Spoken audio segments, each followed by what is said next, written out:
disconnect or something, or you, whatever, you can text me. Okay.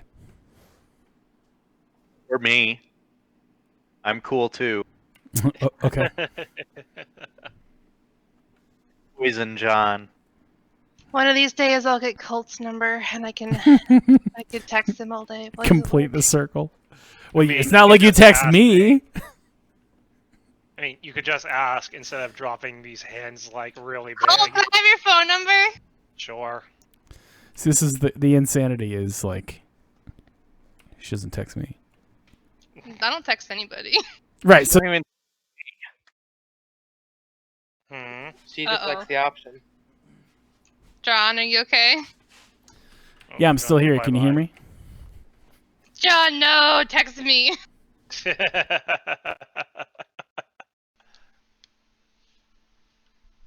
How about As Knight pulls his phone out to text John. is this working? Yes. Yeah. Yeah. So I think maybe it's my microphone. Like my external microphone. So I can switch it back to the headset mic.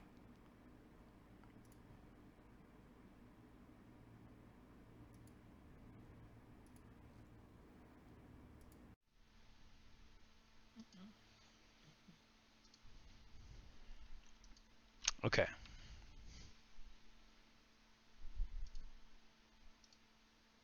I've had an epiphany about the magic of broiling. I'm sorry, I just felt like I had to announce this. All good. So I'm now on my headset microphone for both the stream and for my voice chat.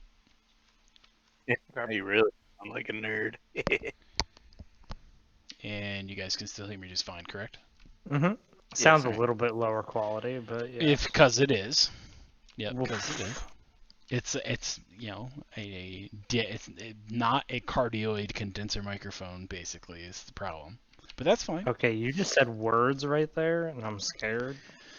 That's okay. Cardioid condenser. I mean, someone out there probably gets a little hot and bothered when you say that like that, but Probably some nerd who works at NVIDIA. Probably not. Maybe not NVIDIA, but somewhere else. Fine. SteelSeries. Better. Yep, better. Okay, so last time on Dragon Ball Z, we had a little kerfuffle. Kerfuffle, I think there's no L in that first part of it. Along the roadside, while venturing along, a roaming band of random zombies are being chased by two individuals wearing some fiery-looking face paint and some heavy armor. You lended aid as they were coming directly into the path on the road, where you ultimately would have been kind of run over by them anyways. And upon your battles, discerned that they were in fact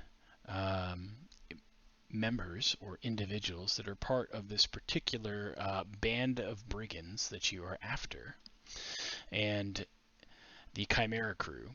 And one of them escaped. The other one did not, was caught, and was mercilessly slaughtered by one Nokris when he discovered that they, may or may not have killed someone. So we then had a brief discussion with the merchant, who noted that he was going to send you on your way to take care of these particular ruffians and protect the high road, and he would continue on his path to his destination, unaided by your presence, but steeled by his resolve that he will reach his destination without any incident, as you are currently tending to the problem at hand.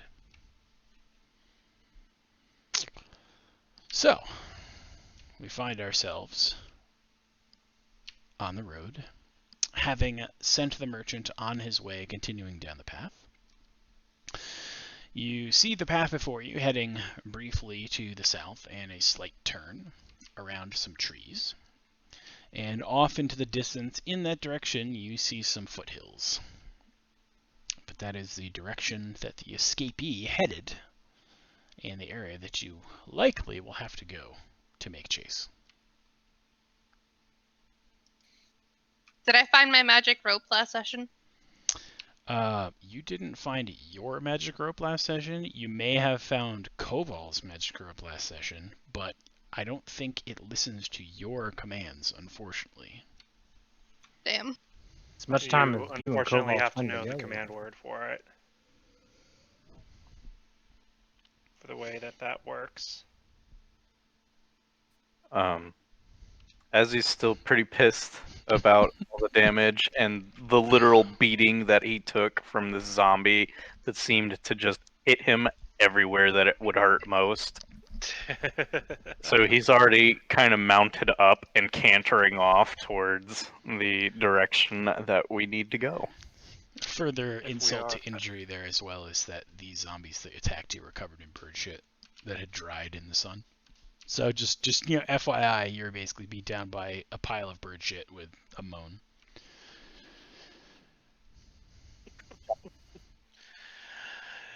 As he's not wrong. If we're lucky, we might be able to catch her if she just ran away on foot. Be able to catch her on horseback. Yep. I was gonna say, her tracks are still on foot, I take it, from what we can see, right, Junie? Correct. And headed in the direction that you can visibly tell the path, the trail as it is not a well-trodden trail that's maybe a little overgrown, but it's noticeable enough that there's a path and a trail that kind of veers off a little bit from the road and heads off in a direction away from the road slightly. Or the horse is gonna have trouble navigating it from the looks of it, or no? It is kind of like a muddy, marshy terrain, however. It's not so terrible that the horses would have an immensely difficult time in it, and nor is it that deep. Okay. Is this area very like full of like large trees that would obscure vision? Somewhat, yes. There are kind of little, how do I describe this? Little pockets or little pop-ups of clusters of trees and little spots as they go, but they're kind of like rotted, not really rotted out, but they're kind of like miry trees where most of what's retained and continues to grow in this location are things that do really well in overly saturated environments. So the trees are kind of like tangled looking and kind of looking like that. I Still guess. mangroves. Yeah, mangrove-esque trees. Right, because I know mangroves survive in true aquatic environments, not swamps. But yeah.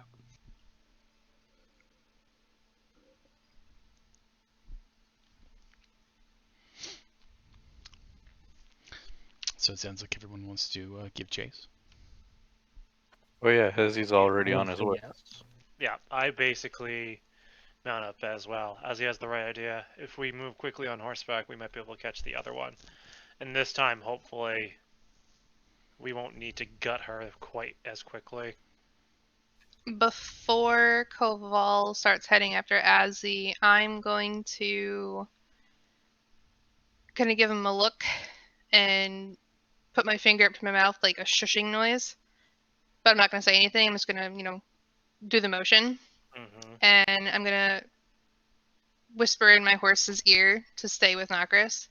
And I'm going to wild shape into a bird. Okay. And I'm just going to foomp out of there. Okay, I don't say anything, and I just make sure that her horse is applicable to being led, and I'll just go. Okay. I guess for the sake of simplicity, I'll just turn into like a hawk. Okay. Holly Fair enough. probably would have seen a hawk at some point in her travels of the mountains, so. Mm-hmm. Like, I don't think Talia would bat an eye at seeing anything of this nature. I'm assuming she did not.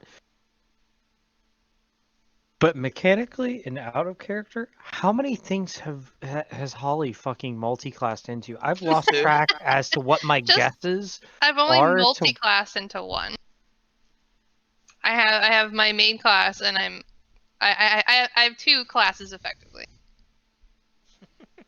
He's a Don't tell me barbarian. because I like this game of me continuing to guess and failing to understand what it is. But you said wild shape, so I got to metagame and understand that second part now. But okay. Yeah. Anyways, continuing on, confusion cleared. All right, so I guess you kind of rank and file your way to make chase on horseback down the path to the south, and one of you has taken to the air and has kind of vantage from the sky now. Mm-hmm. Do I see anything interesting? I Give do have my me- rope with me, FYI. Give me a perception check, please.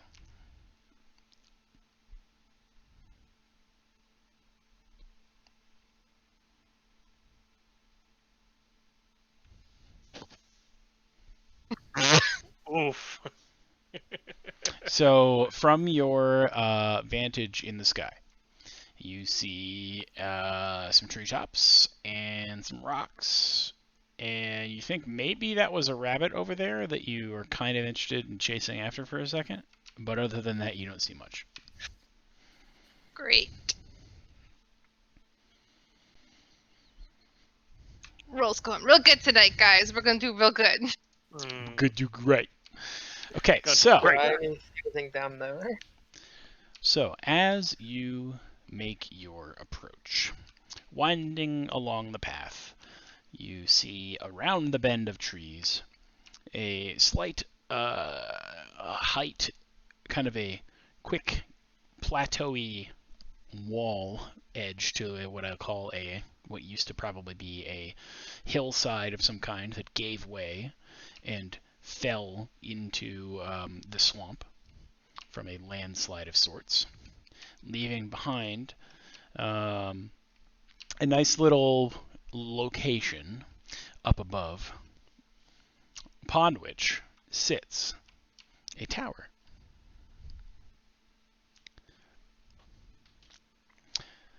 So coming around the bend and then seeing said tower atop of this particular escarpment on the east of the road, you see roughly 30-foot high walls supported by a gatehouse in front.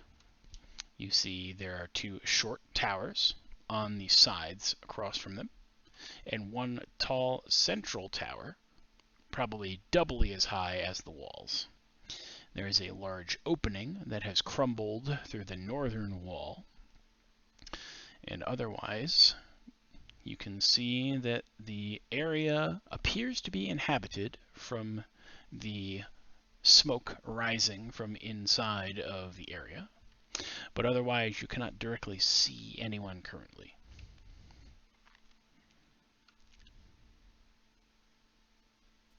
Any columns of smoke are there? From what you can tell, there is at least 2 columns of smoke. One of them is near one of the smaller towers, and the other one is probably some kind of signal fire, because it's coming from the top of one of the towers. How far away are these towers? They are roughly about 45 to 60 feet apart from end to end for the small towers.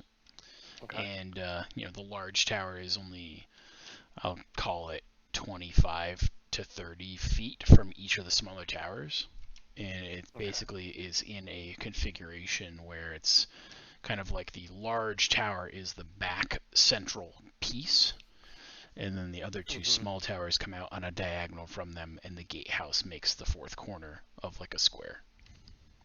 Right. And I imagine these are fairly far away from our location currently on horseback, right? Correct. Your location, you can see probably the distance of about, let's call it 300 feet, but you can see it because it's up above you a little bit, risen up onto this kind of cliff edge.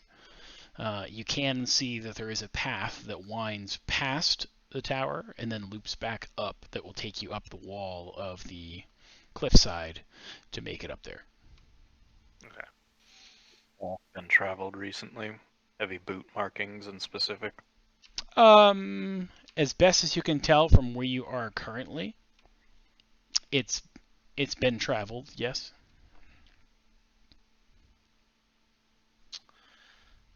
Any signs of our running quarry? And Not- circling kind of in between these towers, do I see anything interesting other than that stuff? So let me answer your question here in a second, Kita. So Yeah. signs of your assailant. Basically, you can tell that there are, a trail of footprints, a path, whatever you want to call it, basically running the path, and appears to be heading in the direction of the road that goes up and around to take you to the tower. Mhm. As far as you can discern, you can't see the individual currently moving at this time, but you can see the trail. Okay. So, Kita, from your vantage, if you can go ahead and give me a perception check.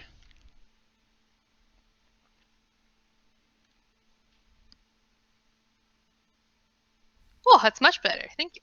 Okay. So, from the air, circling above with your hawk vision, you can denote that the roof of the tallest tower is broken. It has crumbled or given in, and that sitting on the top of the roof are effectively a large quantity, I would say, of a murder of crows or ravens that are hanging out on top, kind of passively squawking. In the courtyard down below, within this encampment, you see the bustle of various members of what you believe to be this particular gang, all wearing similarly red-marked face paint and various levels of armor. You can see a fire in the northeast tower's summit, currently burning, assuming it's for signaling, but otherwise you can't really determine anything else that would necessarily be there for that particular usage. You also can make out a varied amount of tents in the courtyard where people could very well be inside of, but there are still others that are outside. It looks like there's a cooking fire going in the courtyard. And there's definitely humanoid figures that do not appear to be undead. And you can make out the shapes and figures of some additional people on the wall above the gatehouse that are currently looking out. Okay. I'm gonna kind of take all this in and circle around a couple times to make sure I get it all. And I'm gonna fly down to where my horse is and drop wild shape so that I'm like drop down sitting on my horse. And I'm gonna relay all of that to everyone else because I'm not repeating all of that. But it basically looks like this might be their headquarters. There are definitely a lot of them here, and possibly a signal fire. There's a signal fire. Chances are it's not a headquarters. It's an outpost. Yeah, Possibly. headquarters generally receive signals. They don't give them out. That's what runners are for. Well, regardless, there are a lot of them. There's also a lot of birds here. Good, it means you fit right in, and they didn't take notice. No, they were crows. I'm sure they noticed me. Crows are very smart. Is that supposed to imply that you're not? Birds. As he kind of looks at his now shit-covered armor. I fucking hate birds. I hate zombies. I hate swamps. Wait a sec. This is the point where, like, you can literally see the light bulb go on in Talia's dead green eyes. As she looks and realizes just how much bird shit has crusted off of the zombies onto Azzy's armor and kind of, like, puts two and two together.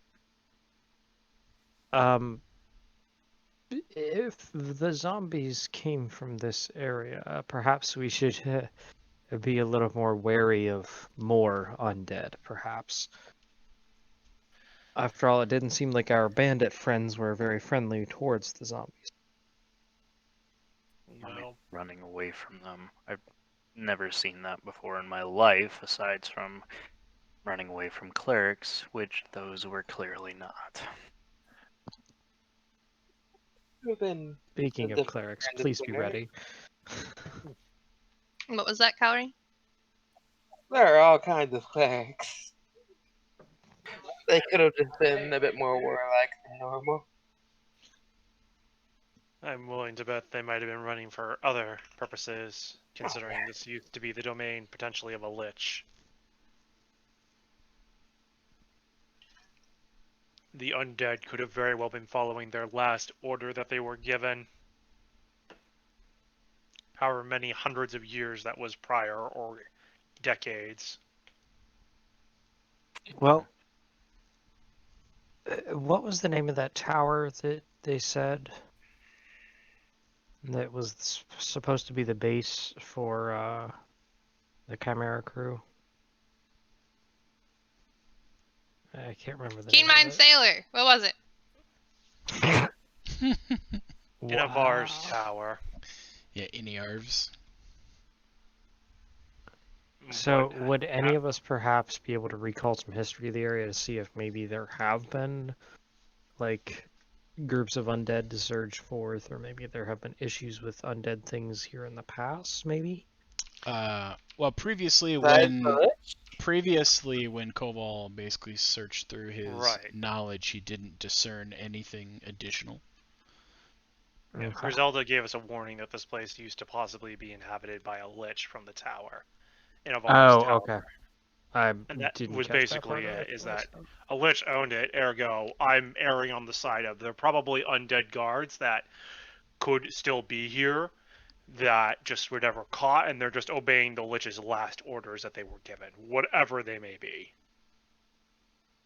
I mean, I think given Talia's vehement hatred of undead, she would understand, though, as well, that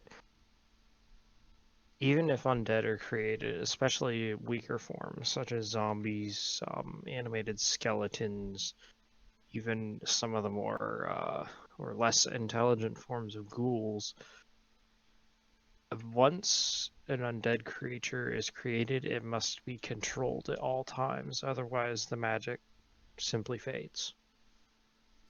This is cheap, So, though. liches do cheat, but I still think we should be wary that there may be another necromancer. Yeah. I would agree in some regards. For now, though, let's just keep our wits about us. Yes.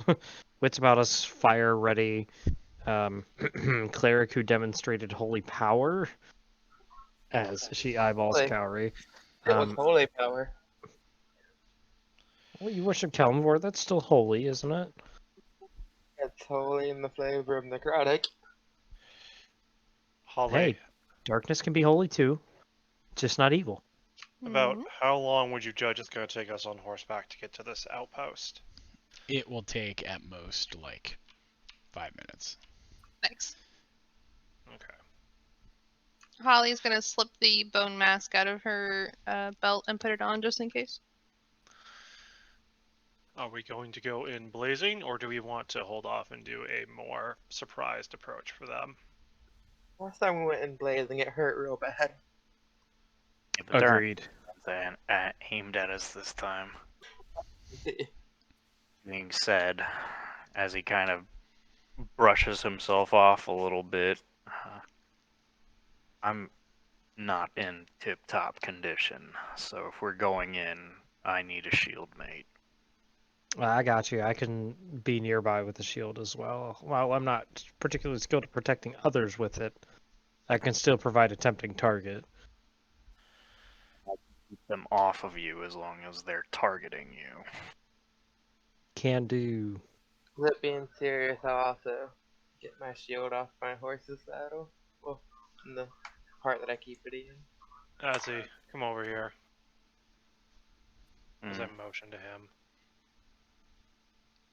I clip-clop on over.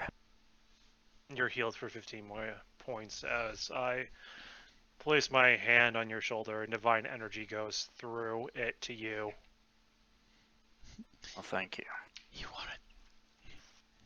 Still doesn't necessarily mean we have to go charging in right now if we want to take a breather and wait until nightfall comes. But I'm all for whatever. Touch you. We should find a vantage and rest up. Maybe do a night assault. They're just bandits. I don't imagine that they'll fare any better than we do in the dark, but we're a little bit more organized than they are, I'm sure. Well, at least some of us have dark vision here, so One of us. only me? Oh, I believe well. so. Yes. It's fine. Yeah, can Talia go on 2.0 does not have dark vision. We can go in the dark. It'll be easier. They won't be as ready for it, which means that if we work quickly in it, they are not able to send a signal. In the daytime, they're going to have more time to do it because they can easily tell what's going on. This also gives us a little bit of time to scout around, make sure that there's not additional entrances in, nowhere for us to get hemmed up in and block our escape routes blocked off. I'm sure our bird friend here, cat, bird, whatever the fuck you are, wouldn't mind flying around and giving us a rough layout of the land. Holly just kind of snorts at him. The only thing we'll have to be ready for is the fact that they will know that we're probably coming. I have to imagine that this person that we dealt with can't be that stupid in thinking that she got away scot-free. Meh, for all she knows, we were just guarding the caravan which went north. True, but we'll just have to be cautious at that point. But to your point, let's find a vantage point and see if we can learn more about what we're dealing with.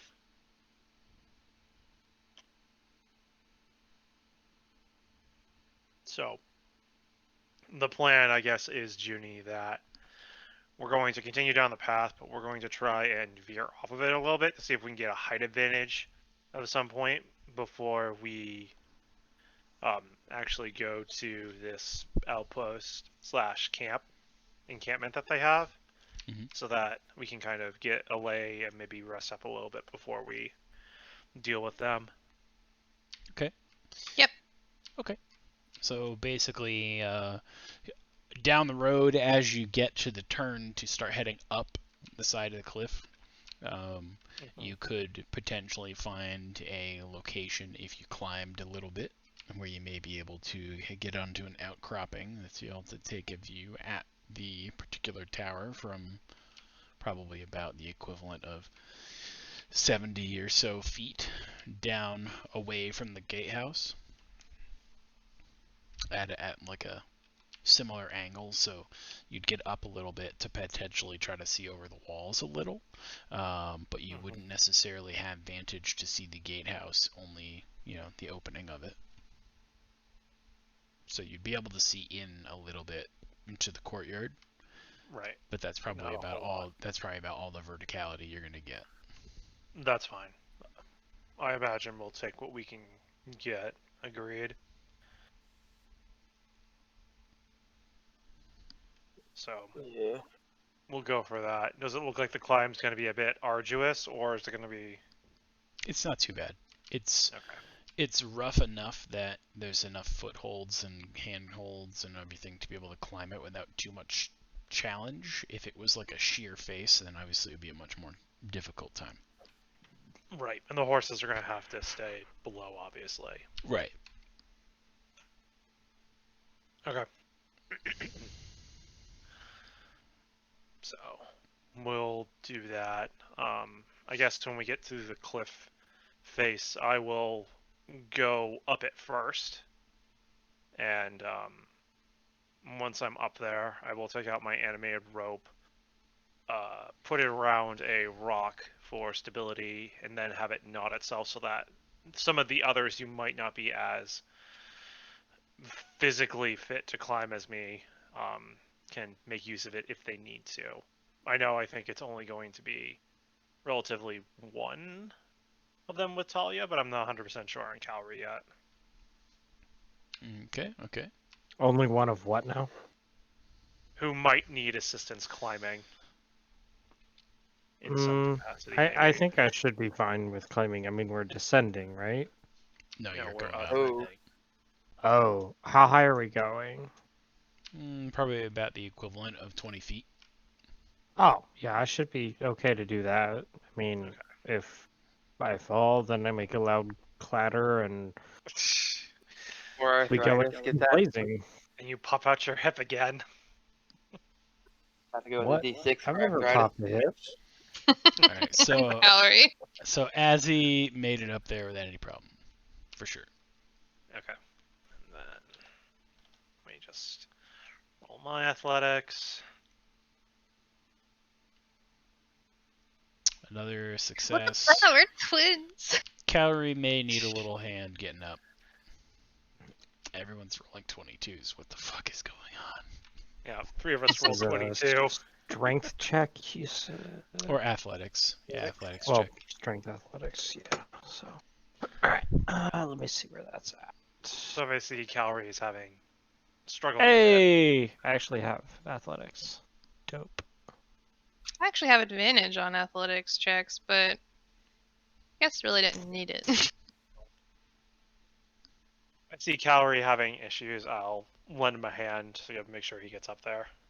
He's like 7 feet tall. How is he having issues? I don't know. I'm trying to juggle my glaive and stuff. It's complicated. I might need to sit in a while. He's so busy juggling his things. I'm gonna look down at him, see that you really need to just put that on your back and strap it there. Giggity. That's What gonna are you help him doing up. down there? All you have to do is like jump, like 2 feet. All right, so with that being done now, everyone is now safely atop this outcropping perch of kind of smooth rock, but not really, where the face had given way from erosion below, and now you are up on this little area. And what time of day is it, Junie? It's like late afternoon to the onset of dusk. Okay. So Looking around, John, what kind of like natural animals do I see around here? In this area, you see a lot of bird life, a lot of avian life. There's very few other wild animals, like game animals. There's very few of them, and beyond that, it's just kind of like wild, small game, like maybe rabbits and squirrels and little things like that kind of make their way through the trees and duck and bob and weave. But beyond that, there's no bears, there's no exotic predator life really. That's pretty much it. More Okay. bird shit.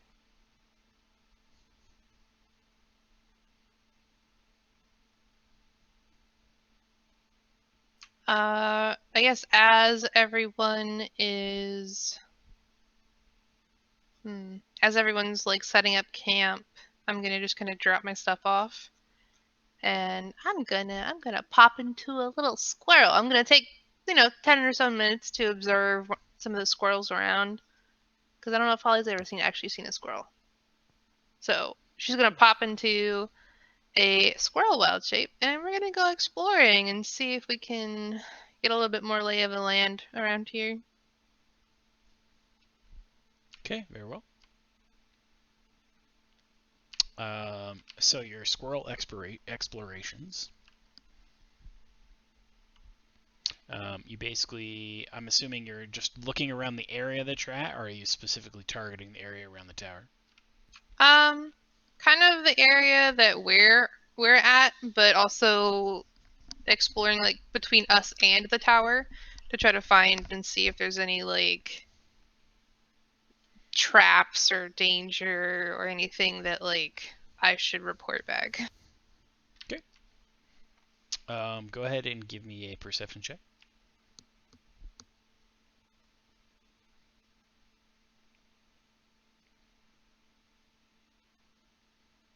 Okay.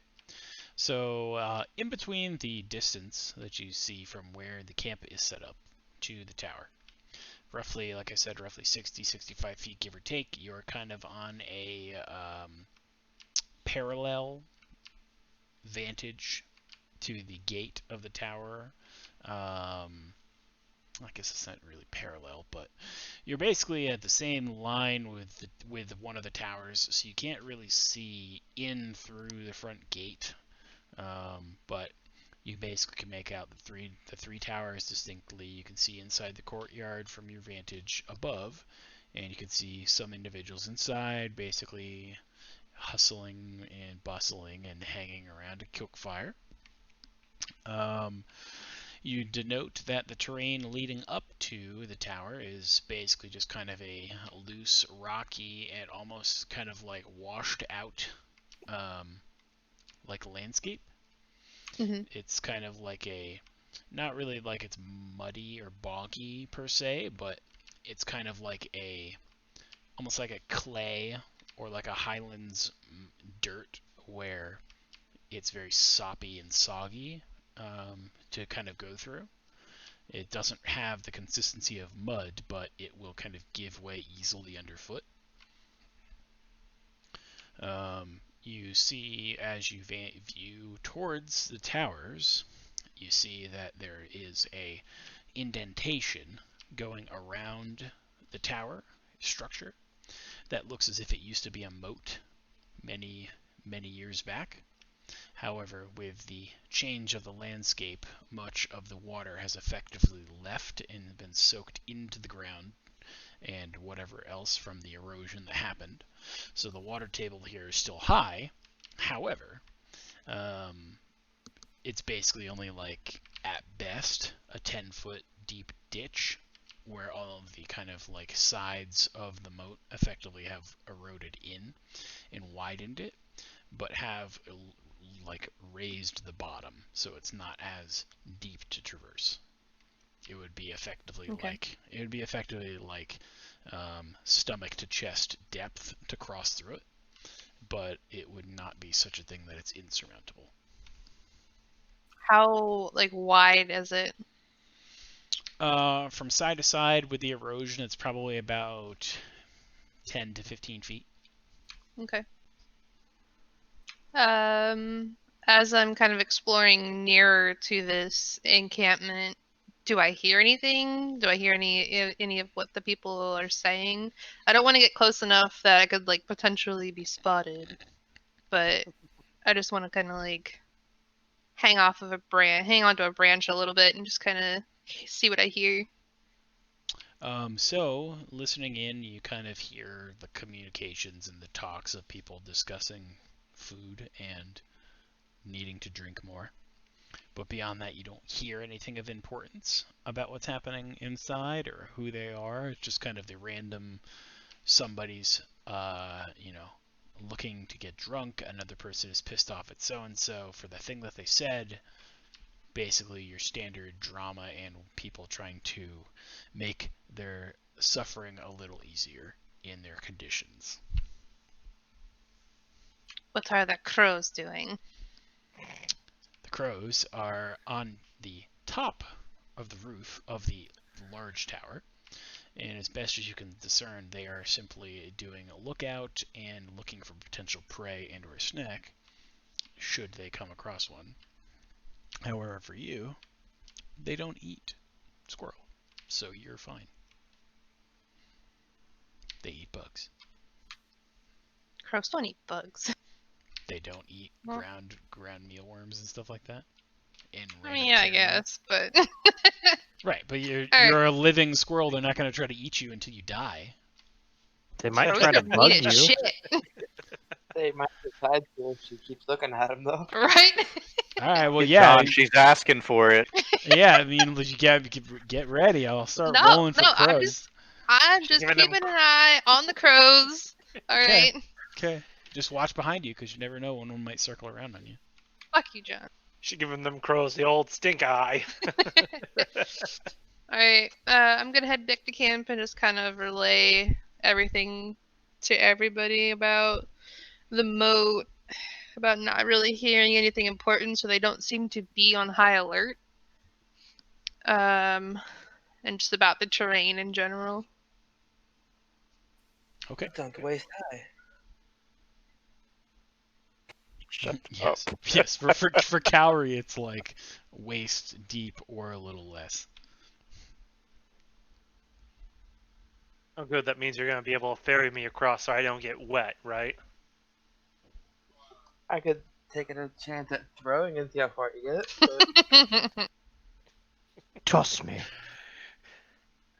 Oh, I think my chances might be better if you just carry me instead of throwing me.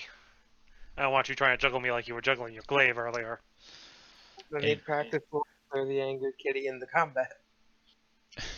I'll reiterate as well, Keita, from your investigation to what I said before in the description, is that there is a break in the northern wall section that is about, let's call it 10-foot wide break, where it kind of gave way and washed out from below, and the wall kind of crumbled down from the top, so the edges are kind of like upsloped, if that makes sense. Well, yeah, that thing too. Well, it sounds like we could get easy access from the north, and they might not necessarily be really paying attention to that if no one's fixed it.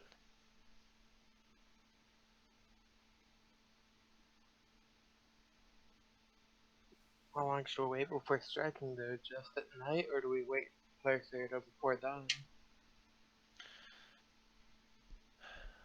Well, it's late afternoon now. If we rest ourselves fully, it'd be the dead of night, and they would not be expecting an attack then.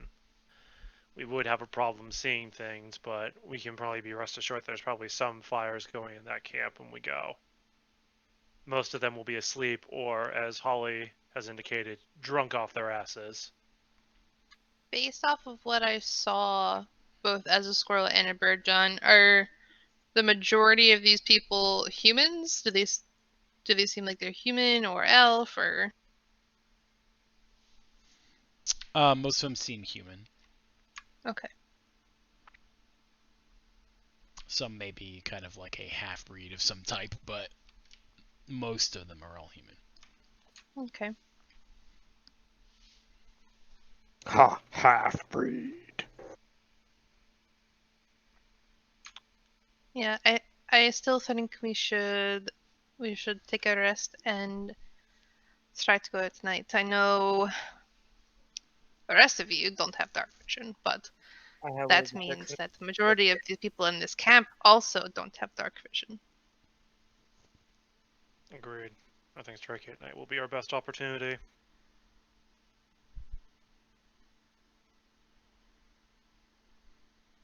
All right. So I think that's that.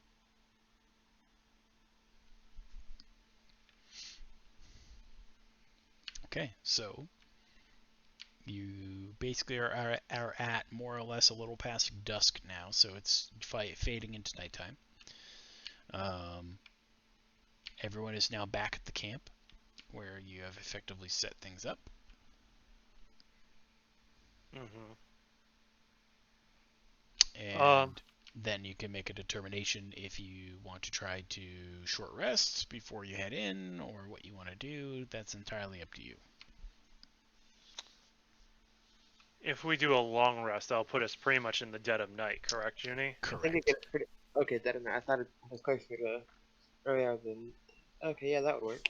If you give, long rest the equivalency of being like 2 short rests being like 4 hours, let's say, long rest being 8, or potentially longer if you're just, resting in, but at minimal 8 hours. If it's basically just past dusk now, you'd probably be looking at about 6-ish p.m., let's say. So 8 hours from that would be basically 2 in the morning. Yeah. That's basically when I would think we'd want to do this anyway. Yeah. We're going at our best. We'd have the shock value, hopefully. This could work. Mm-hmm. It was an opportunity to take them by surprise and then them not to be able to sound the alarm. So I suggest we hit them in the dead of night as we planned.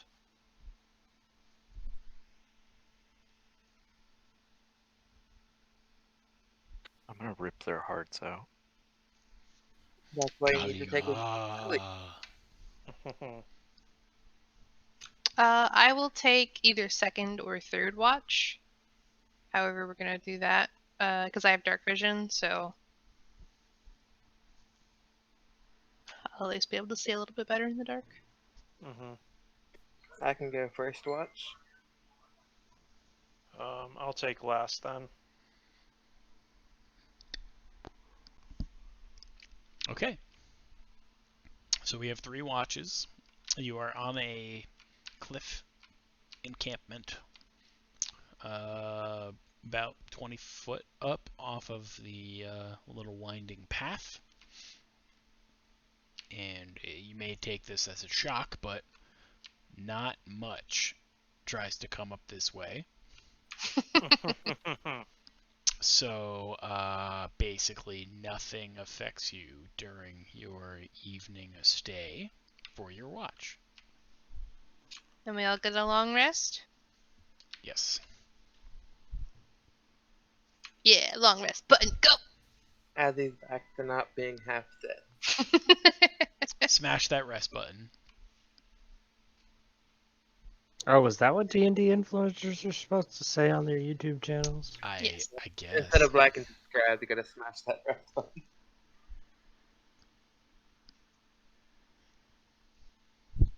And make sure to ring the bell because subscriptions are stupid.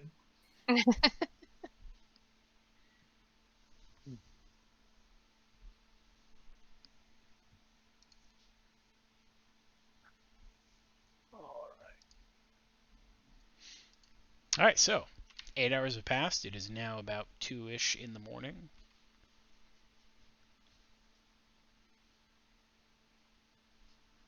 Kill. What do? I'll start waking everyone up so that we can get ready. I Grandma will. slept like shit. We're sleeping on the ground in a swamp. At least we were on dry ground that's high above the swamp. Yeah, Especially how big high the- above is like 50 feet. It's up a little bit, but it's not so high that you're like on a mountain. Relatively above. Moisture in the air will be good for your lungs. Would that be bad for your lungs? Calry. Howard doesn't know that. I'm going to tell you this, Calry, that would not be good for your lungs. Speaking from a medical background. As Nokris kind of looks at him like, you're a cleric. That doesn't mean he knows medicine. He's the cleric of a god of the dead. He knows human anatomy. Yeah, like how to kill them. Well, let's get this over and done with. If All we right. can, we might want to leave at least one alive, maybe. I know, funny coming from me just now, but... Unless it's that paladin. We're not leaving their asses alive. Yeah. I gotta fix my prepared spells real quick. Oh no. I have a very big doubt that paladin is here. If I had to guess at who he was, he would not be Who this knows? Maybe stupid. they're the one making the undead. Wouldn't that be something? Yeah. Let's get going. The mage Time man waits dead. for no one. As he leads the way. Okay. So I'm gonna kind of stick towards the front with Azzy since I'm the only person who can see in the dark. Mm-hmm. Probably a good call. Yeah, stay in the second line behind me, Nazi, because I did volunteer to Okay. shield. I mean, I know Azzy's healed, but still, I gave him my word. If the last one was any indication, they'll still probably need that help if they're like before. Okay, so you make your way down. The climb down is nowhere near as difficult as it was to get up in the first place because you're going down. However, it's dark, so basically, if everyone can give me a strength check for athletics.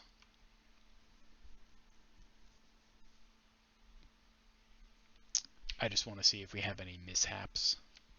Collery get advantage because Collery can literally just go step and then be down there.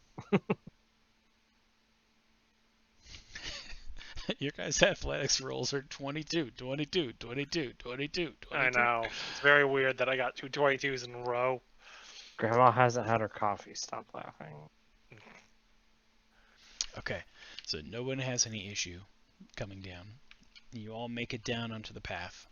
It's about 65 or so feet distance down the road until you make your way to the gatehouse. It will be on your left. And let's see here. As we kind of come in, I can do this.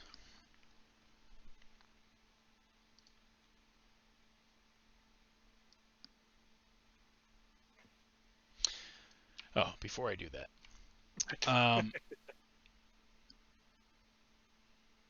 Are you going to approach quietly, I'm assuming, because it's in the middle of the night? Yeah. Tempting, yes. Okay. If you want to try to do it as a group, go ahead and have somebody roll for a stealth check with advantage. Chris. No, you do not want me to roll for stealth. I will take that advantage away. I have +5. You do it. Okay. Can I cast guidance cantrip before I do that as well? Sure, if you want to. You're in a preparatory state for being able to approach, so you can do that, yeah.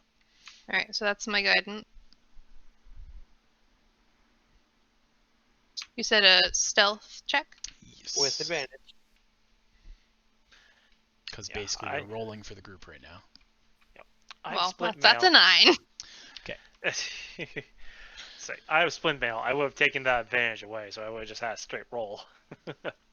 Okay, so as you're making your way down the road, you come along and you're making your way to maybe about the 50-foot to 45-foot yard marker, and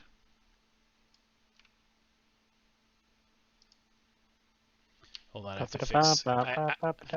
to fix your visibility because you're outside of the boundaries of the visibility markers right now. So That was gonna be my guess. 'Cause blind! Otherwise, I'm like, what? It's the big black box. Oh no. you come upon the wall, or a wall section, and one of the individuals in the gatehouse notices your approach. You down there, what are you doing? What business have you here?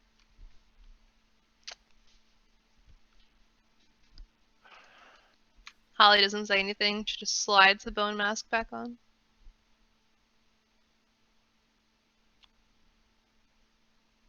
If no one says anything, Nokris will yell back up. Select sent for us because you idiots seem to not be able to deal with the undead that you have here. Oh, did he? Interesting. Yes. Go ahead and give me a. Deception? Give me a deception check. Yes. The paladin has to lie. I'm also gonna just kind of touch Nokris' elbow and give him guidance. Okay. All right. Ooh, Let me What's just roll what's it. your guidance roll? It's a D4. I will roll that. So 4, so 15. The lookout on the wall believes you.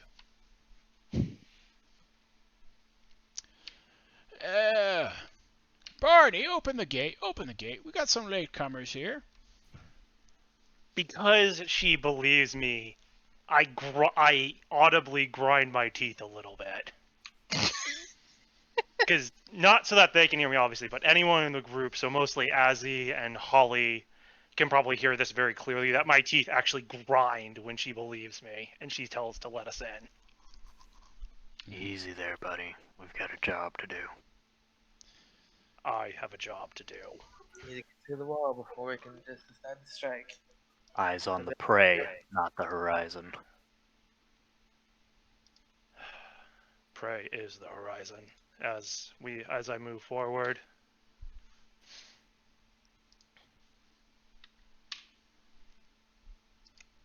Okay. You can go ahead and move up. I've got nothing but black, so You don't have any vision. Hold on.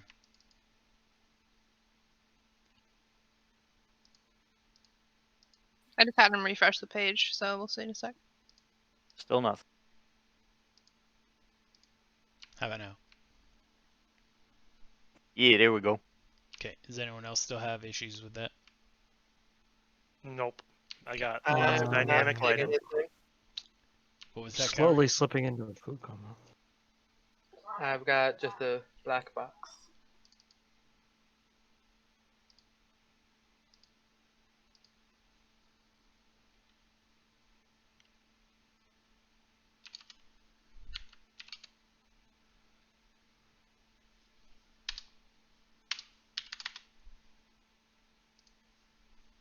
Oh, there it goes.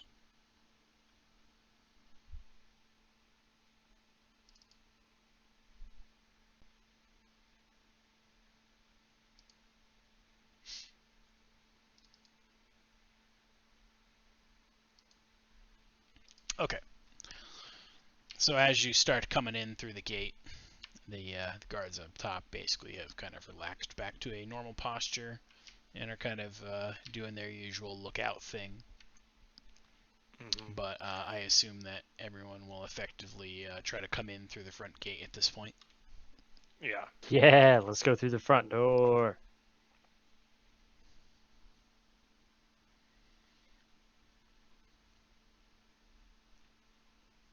So I'll move around that way. Oh.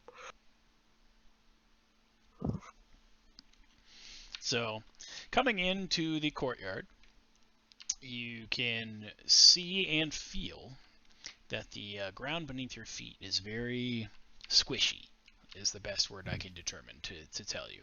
It's effectively like there's no runoff capable from this particular area, or there's no good runoff, so that whenever anything gets wet in here, it just kind of absorbs into the ground and takes a long time to leave it. So it's a bit mucky in the courtyard. Holly is immediately displeased. As we enter, as he immediately scans for the, was it the red-haired one that escaped? I'm pretty sure it was. Mm-hmm. You do not see her.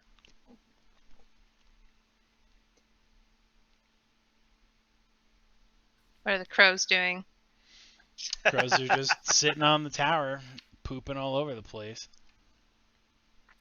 As he's also going to take a minute to size up two of these individuals, one of each of the different icons if it matters, since I Okay. take it they're different classes, using his fighter feature where I can size people up and gain information from them. Okay, yeah, give me a second to do the comparisons to give you the answers. Thank you.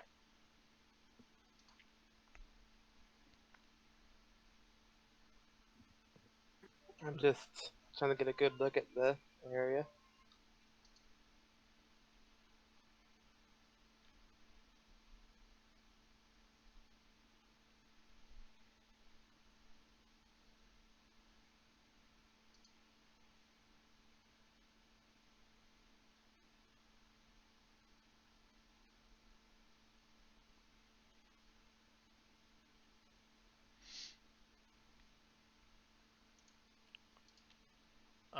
While Azzy seems to be sizing them up, I'm also going to use my divine sense ability.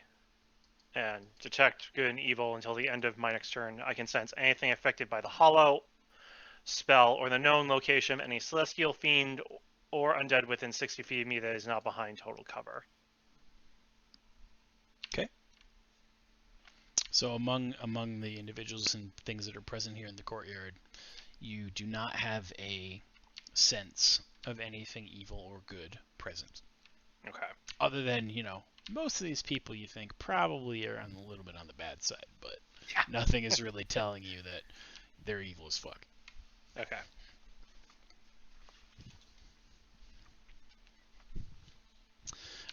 So Azzy, with your kind of sizing up, the one that has the more red in the icon, so like this one, you can determine that you are in fact quite stronger compared to them. Okay. And that they are lesser to your comparison. Looking at the icon over here, you can discern that they are more or less an effective match for your current prowess. Okay.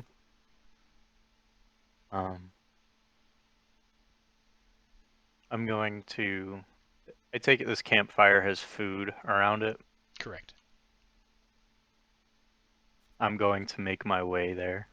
Okay. Kind of like huffing and puffing a little bit, like it's been a long fucking night. Alright, fair enough.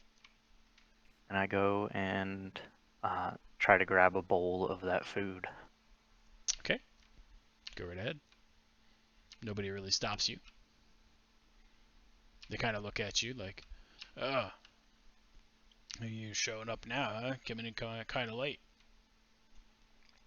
You have no idea what I've been through. Give me that food. They don't fuck with you and let you get to your thing. I take a bowl and I look back to Holly and I nod for them to come towards me. Holly just kind of tilts her head a bit, but she'll walk over and join him at the fire. Okay. You said there's 2 archers up here? There are two lookouts on the wall that are looking out currently that you can see, or could see previously. When you're in the courtyard, you can kind of see them when you're far enough in from the vantage down below to see that they're up on the wall, effectively, supposedly watching, but kind of like not really, and half-assing and talking with each other. Hmm.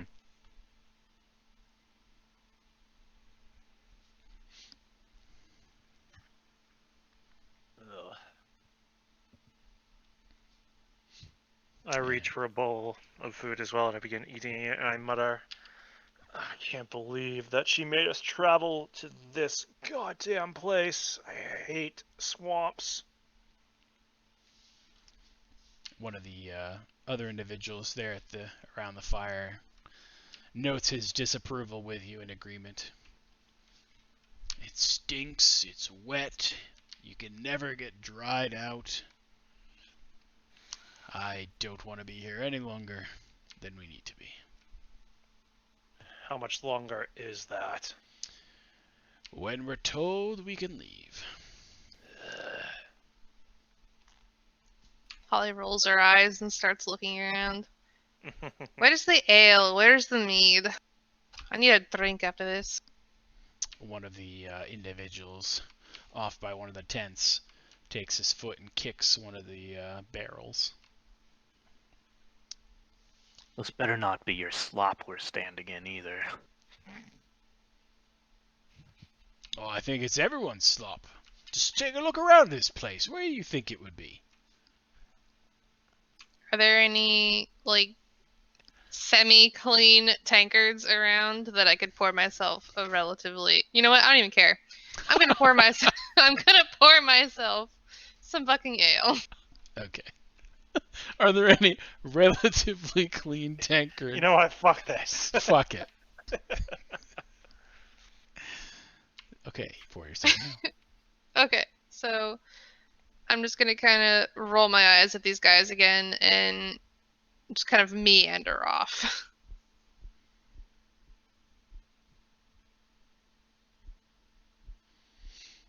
So, who's in charge at this post? Oh, well, in charge, you'd have to go talk to Regna. Where are they? I'm sorry, Rega. I put an N in there. It wasn't supposed to put an N in there. Rhaega? Yeah, Rega. In mind to check. John, do these stairs lead up? Those stairs lead up onto the wall. The one that you're on over there leads up onto the wall section.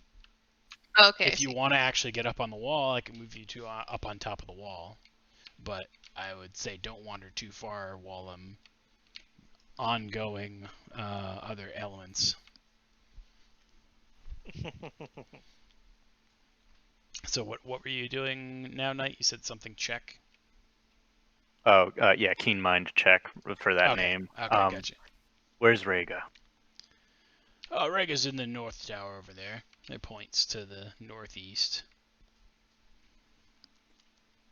Basically this one over here. Yeah.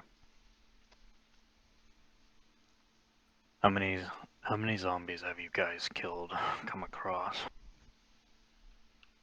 Well, killed? We haven't been killing none of them. Go ahead and give me a deception check, Knight.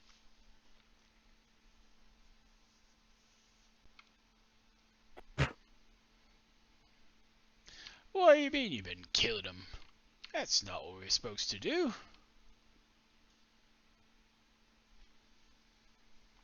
He kind of looks at you expectantly to figure out what you're talking about. I meant find, but killing, you can't kill the already dead. We tend to get sent in to deal with the mess ups by the idiots. Give me another deception check, please.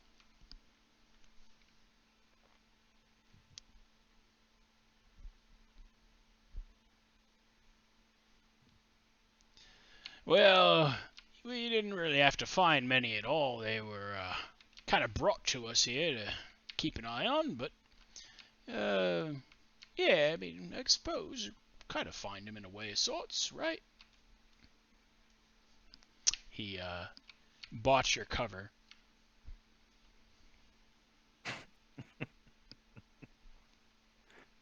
So they got brought here. That's good to know, I guess. Well, unless anybody else has anything to do or say, I'm about to do something stupid, so...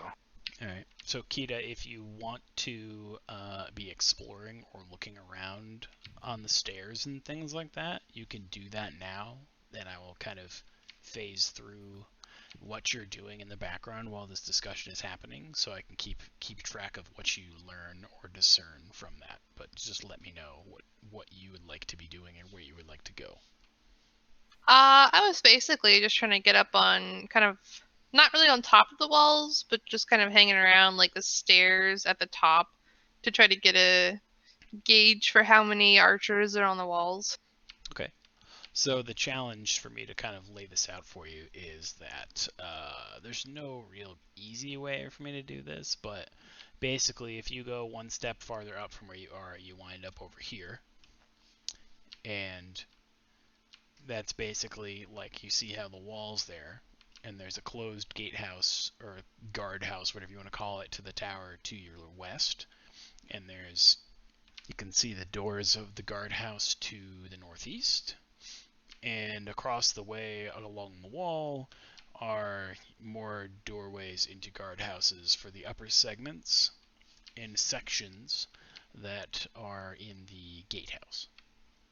And you can see some of your feathery friends on top of the destroyed roof above you in the tower to your east. Okay. But effectively, from your vantage, not really anyone is visible to you directly. Okay. When you spoke to the guards at the front gate, they were talking to you through, shit, what do they call those? The little arrow holes that you'd be able to fire out through. Okay.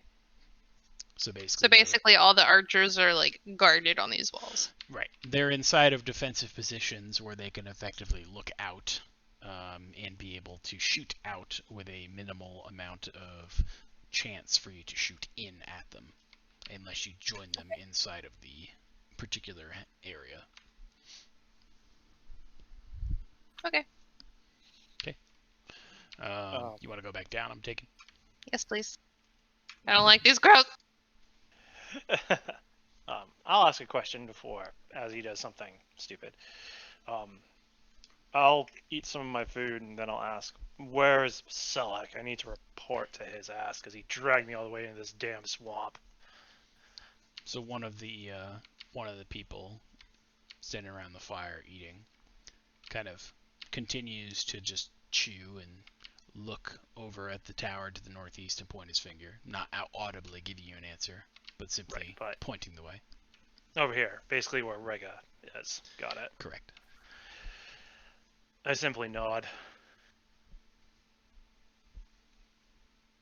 Holly's going to take note of Nocris's demeanor as she's coming back down and just kind of keep an eye on him. But she does come back down and joins the group. Okay. Talia, Calorie. I mean,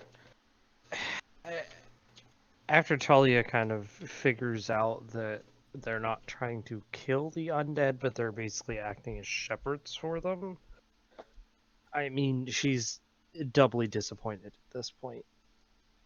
Because not only does she already have a pretty big hatred of all things undead, but, like, if someone was irresponsible enough to let a bunch of zombies get loose and almost attack a caravan,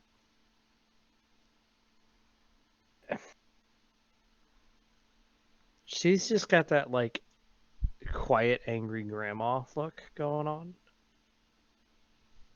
You know, like the kind where, like, you get caught stealing a slice of pie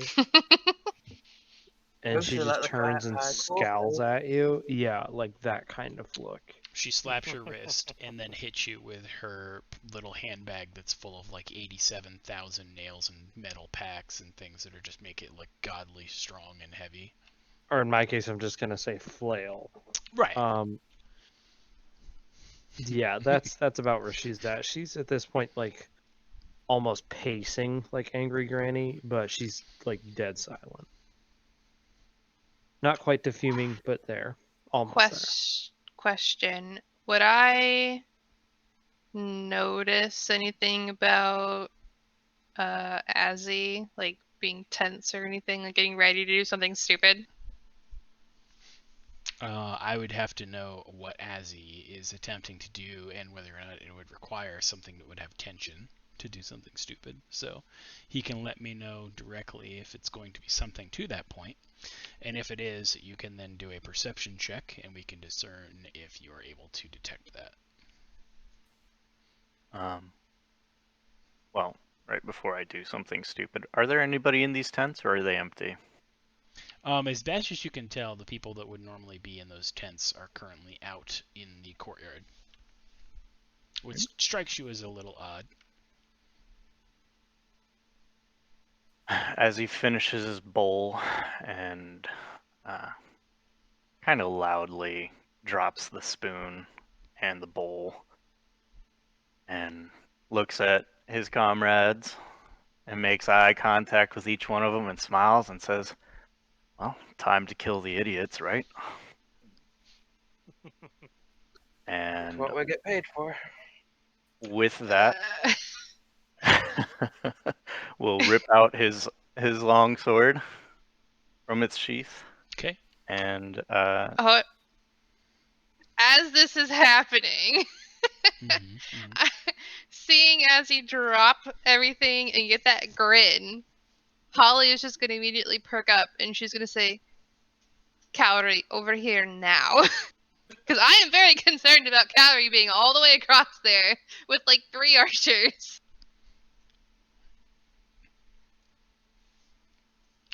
Alright, I can't move. He's already doing his thing. We haven't So- initiated combat yet. So as you are playing this scene out, and as he is preparing to deliver his line, and Holly is calling Calorie over, a few of these individuals here basically similarly trade glances and put their hands on their weapons, ready to draw.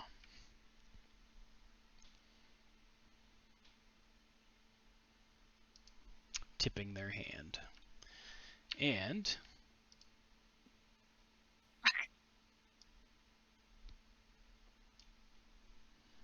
go ahead and roll some initiatives. Wow, big ol' whopping 10, huh?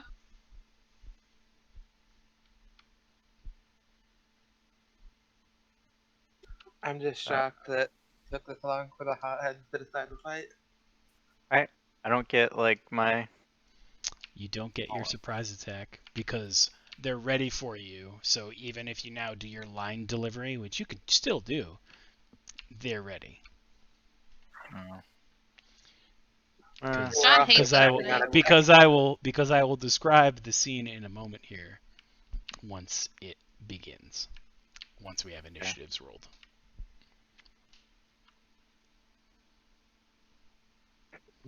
It's just a pain in the ass for me because I have to go between 3 different character sheets for the monsters to roll initiative for all these tokens.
Am I missing something, or I'm still rolling for stuff that's yeah, hidden right just now. waiting So for John. yeah, just hold on. There's still things that are hidden. I'm rolling for.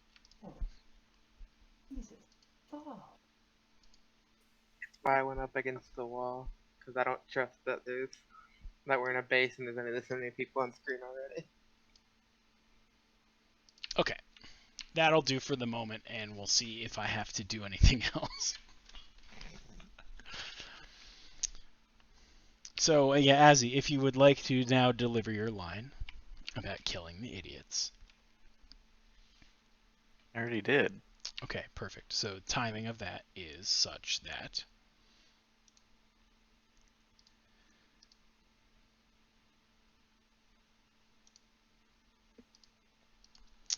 two individuals enter into the courtyard from the North Tower, basically muttering and having a kind of loud conversation that would be carried for everyone to hear.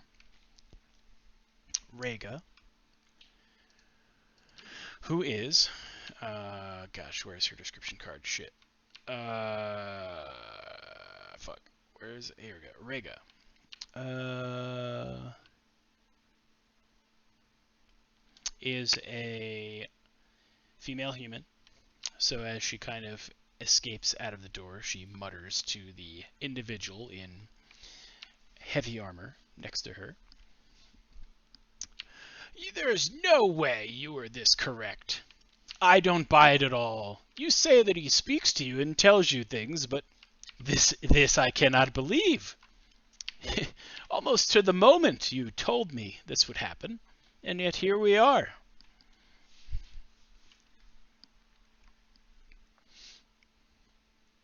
The individual next to her notes that, yes, he does in fact tell me when it is necessary. Otherwise, I have to scry it myself.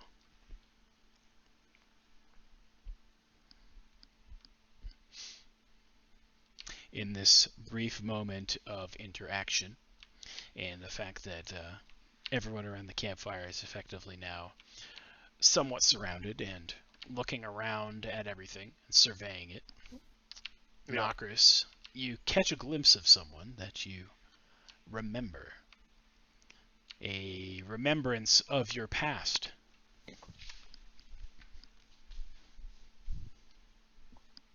I draw my greatsword very quickly. And I just turn directly at him and I look at him.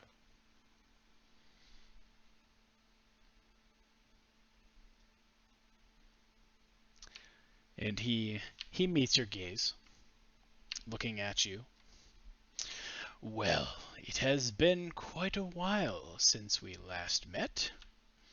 You seem to have improved yourself quite a bit. Maybe this time you will be ready to try to defend yourself. I will burn you alive for what you did. So, in the heat of your vengeance, for the duration of this fight, you have a +2 to hit against this man. Ooh, fancy. I will call it the Mark of Vengeance. Understood.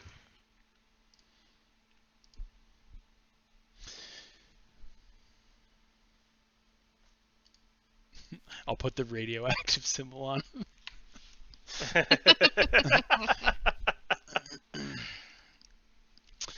All right.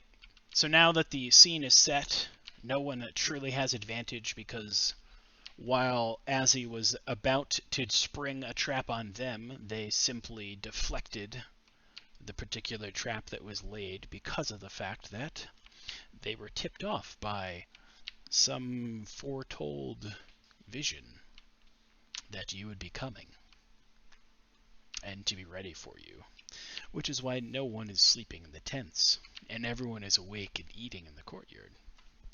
Go suck a dick, John.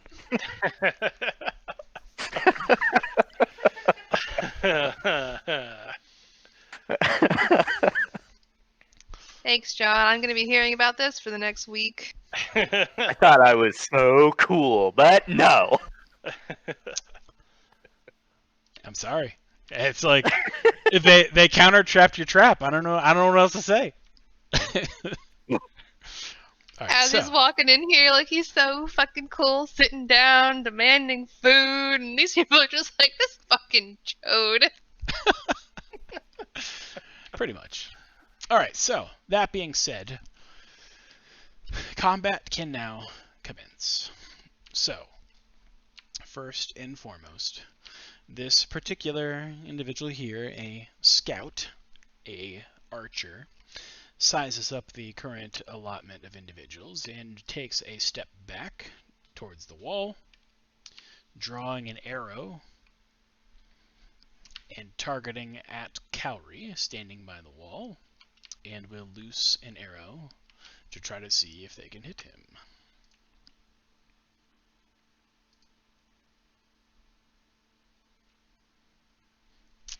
Actually, you know what? That's 2 shots. Not that I think it'll matter, but... You're telling me somebody missed something of Cowrie's size? Yes. They rolled a critical fail on the first hit, so basically the arrow goes veering off into the guardhouse above through one of the windows, and you hear a yelp.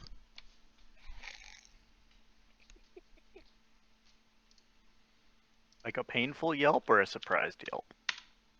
A painful yelp. You better actually take HP off for that, John. I did. Good. Because Yeah, it's that's actually right. in line directly behind Cowrie from their vantage shot to hit the person up in the tower. Anyways, so first shot misses wildly. The second shot they attempt to regain a little composure, and they still miss. It must be all the nerves and anxiety, everything pent up about this this trap that they laid. And this particular individual just sucks at dealing with the pressure. So it is the end of their turn. This particular individual here is going to come up over here and come at Granny. They will make 2 attacks with a longsword to try to hit Granny. Miss, motherfucker. First swing is a hit for 10 slashing. Okay. Second swing is a miss. Shield. Yeah, I missed. You missed even with you using your shield spell, but I still That's fine. choose to use shield because I am at the bottom of the initiative order. yep, that's fair. So So your AC is now bloated. to 24. You're officially harder to hit than me. I'm Alright. always harder than it. Nobody Cat. wants to hit Grandma. Cowrie, it is now your turn as this tumult it begins. I'm gonna move here and just take a quick swing at idiot. Okay.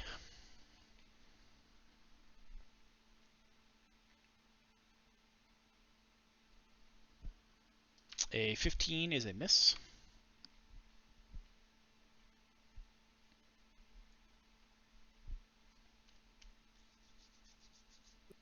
I'm gonna cast Sanctuary on myself. Okay.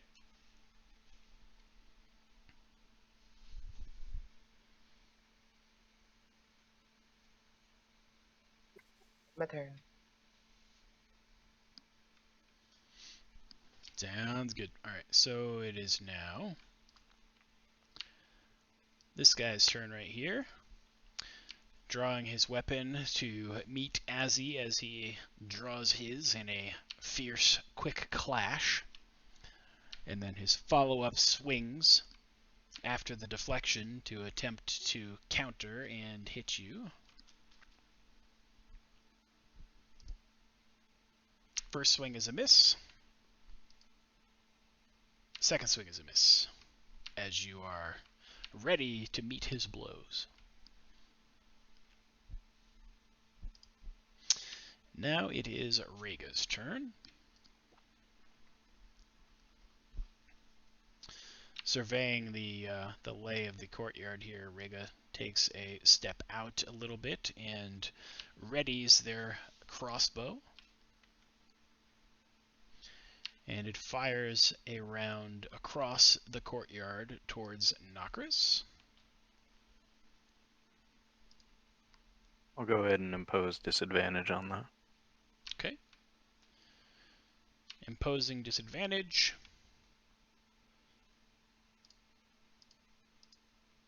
And it is a hit for God damn. 7 piercing.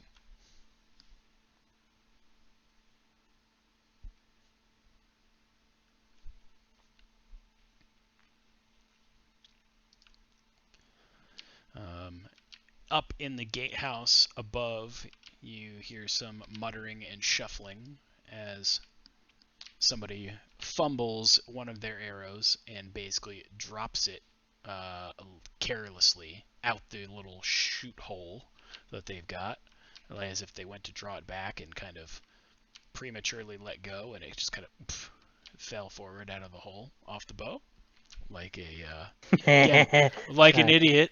Yeah. So their first shot is wasted. However, their second shot continues to take fire at Granny.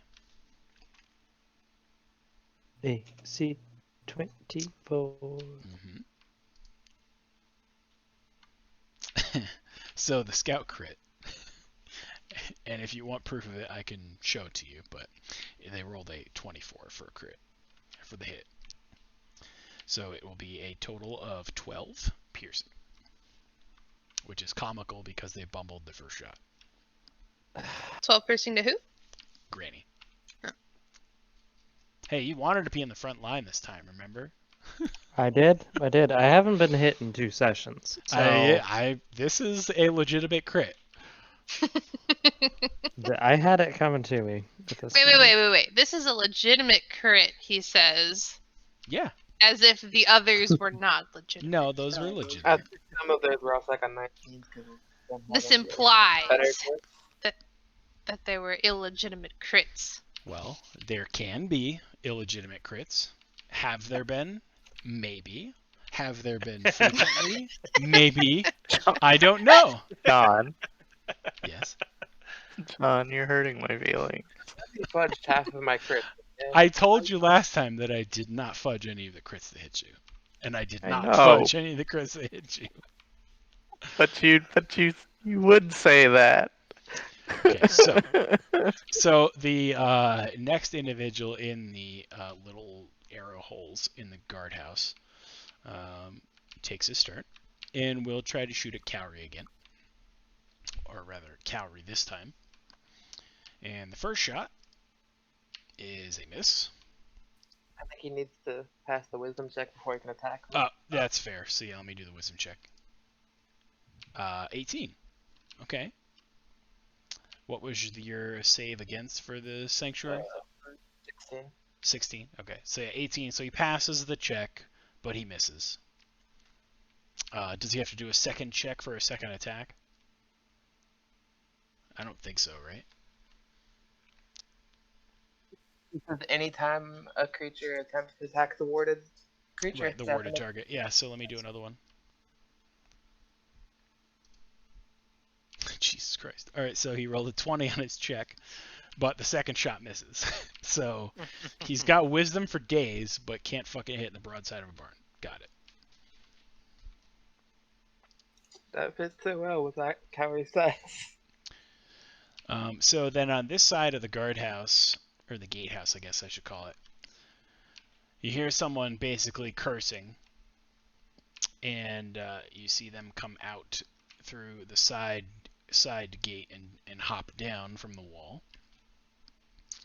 An arrow stuck in their shoulder, and unable to use that arm to draw the bow, so they attempt to close the distance to get into melee range.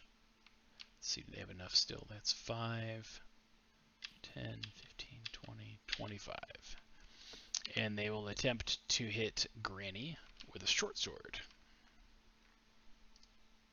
which misses. Thus ending their turn. Now it is the scout's turn here, and they are going to simply try to attack Azzy with some, I'll use air quotes, lightning fast short sword volleys. Okay, is he throwing the short sword? No. He's attacking, but Flurries. Then. Flurry, yes, flurry. So the first attack misses. The second attack misses with a 15. And thus they stand there looking a little sad. Holly, it is now your turn. Alright, so I'm seeing all this go down. I'm gonna take a mouthful of shit ale that I'm still holding on to. I'm gonna make a face. I'm gonna look at this guy in front of me and go, this shit is terrible. And I'm going to rage. I'm gonna smack him in the face with the fucking ale, and then I'm gonna hit him with my axe.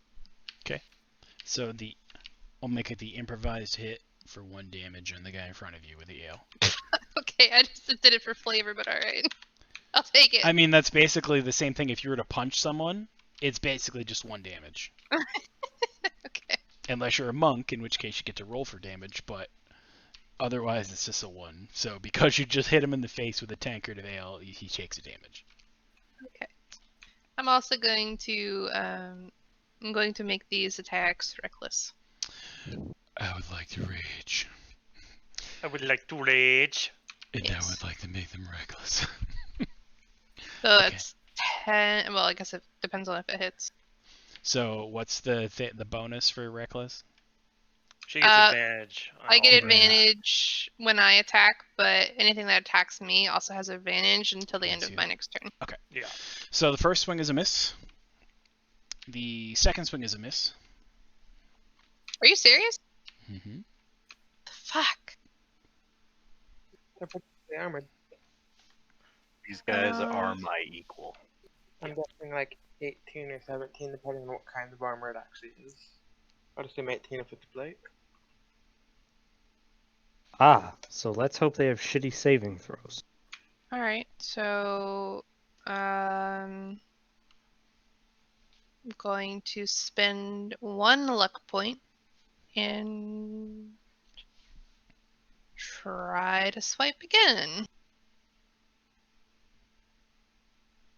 Fuck my axe go. There it is.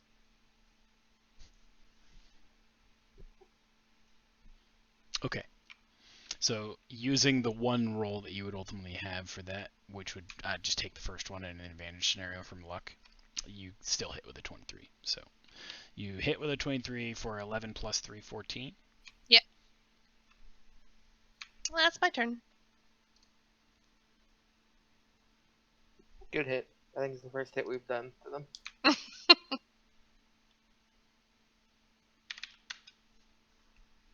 Okay.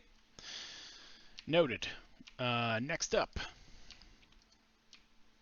is this Mandingo over here. And he is going to move over here like this to come at Nokris, in breaking his gaze and his line of sight at his focused target, we'll call him. Coming into line and going to swing at Nokris with his longsword. I'll use a reaction to cast shield. So yeah, definitely didn't hit on the first attack, definitely didn't hit on the second attack. Okay. So he's just kind of in your way right now, swinging at the air. And it is now your turn. Okay. I will attack him, because he is in my way. Mhm. I do not have time for this. That is quite the hit. 24.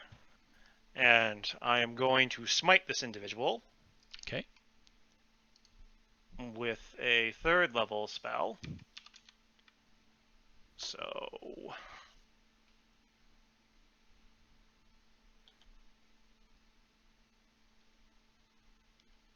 for an additional 31 points of damage. Jesus Christ. That is a total of 44 points. That it is.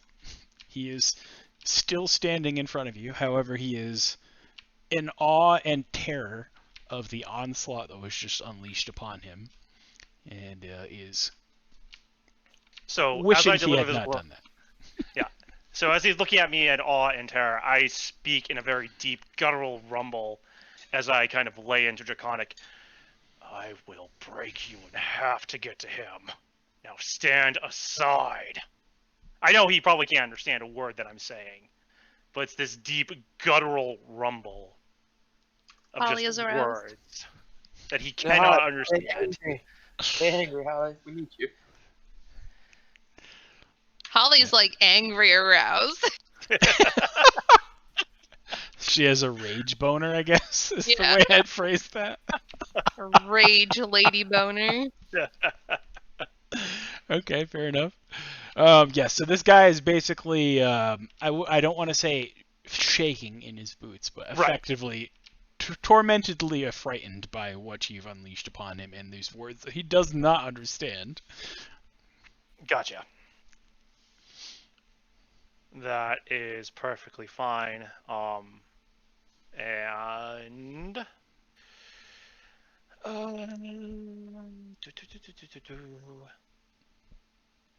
and that will be my turn for right now.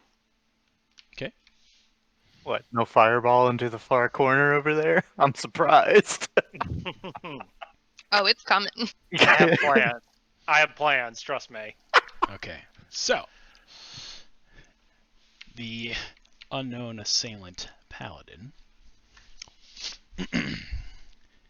takes his turn, and he ventures out a little bit from the wall, kind of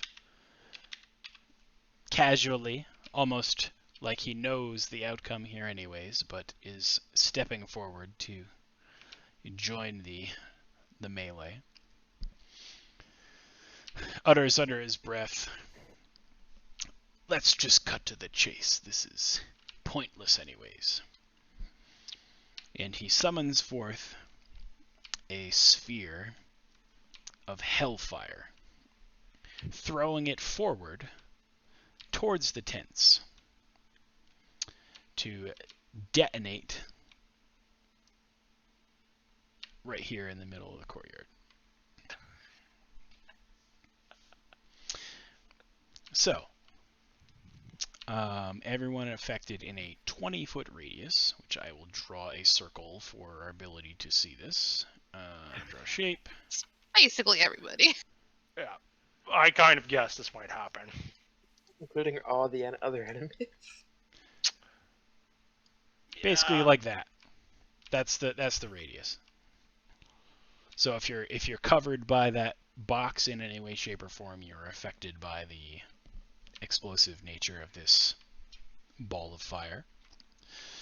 Go ahead and try to pass a DC save. Dex. A Dex save, yes. To make sure before I roll. It is a reaction. Okay. Oh, great. Granny's making a dex save. Yeehaw. So as you double tapped that, was that like a you meant That's to do me it? using. Yeah, that's me using it. Okay. I needed to make sure. The arthritic lady in half plate rolled better than the 7-foot cow. Look, I mean, 7-foot couch and a dodge stuff isn't going to work out very well anyway. Also, Clearly, you haven't watched much Critical Role. Fair. 10 feet further back than I am right now. Yes. Or he's being one of the I heard you Sorry. talking, Azzy, so. sorry, I'm looking for it. Shield Master, as well. Let's see, if you aren't incapacitated, you can add your shield's AC bonus to any dex saving throw you make against effects that target only you. And if an effect allows half damage on success, you can use your reaction to take no damage. So the way that reads, do you want me to take no damage or half? I want you to not be able to use that because the spell's effect is not targeting you and only you. Okay. So yeah, the stipulation in there as you're reading through it is basically if the target is you and only you, then you could do that to effectively negate or take no damage. But because it's basically being hurled at the ground, you're just caught in the line of fire. Okay.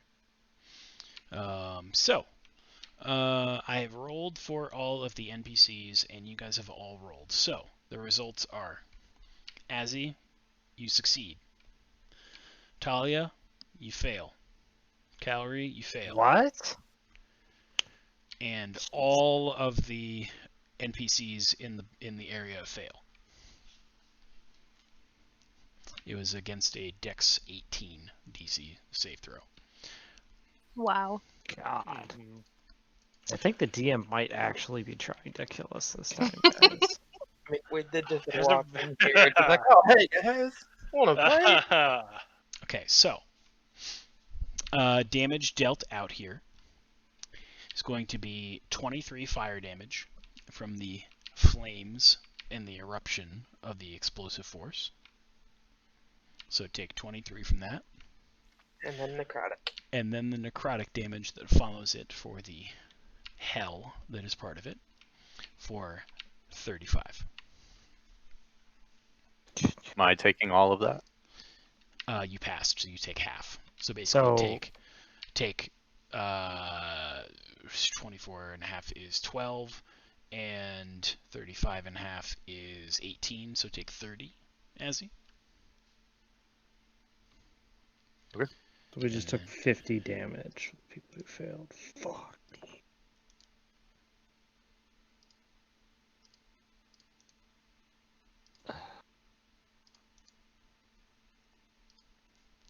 Yeah, that puts me all the way at 20 HP.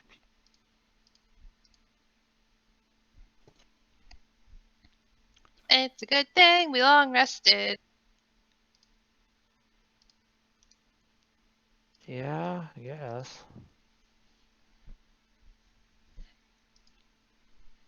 Oh wow. It killed everybody else that was in it. So, John, just so that you're aware, even though I am not in it, I am close enough to see this. And as I see this, there is a momentary stagger of fear in Nokris's eyes. Noted.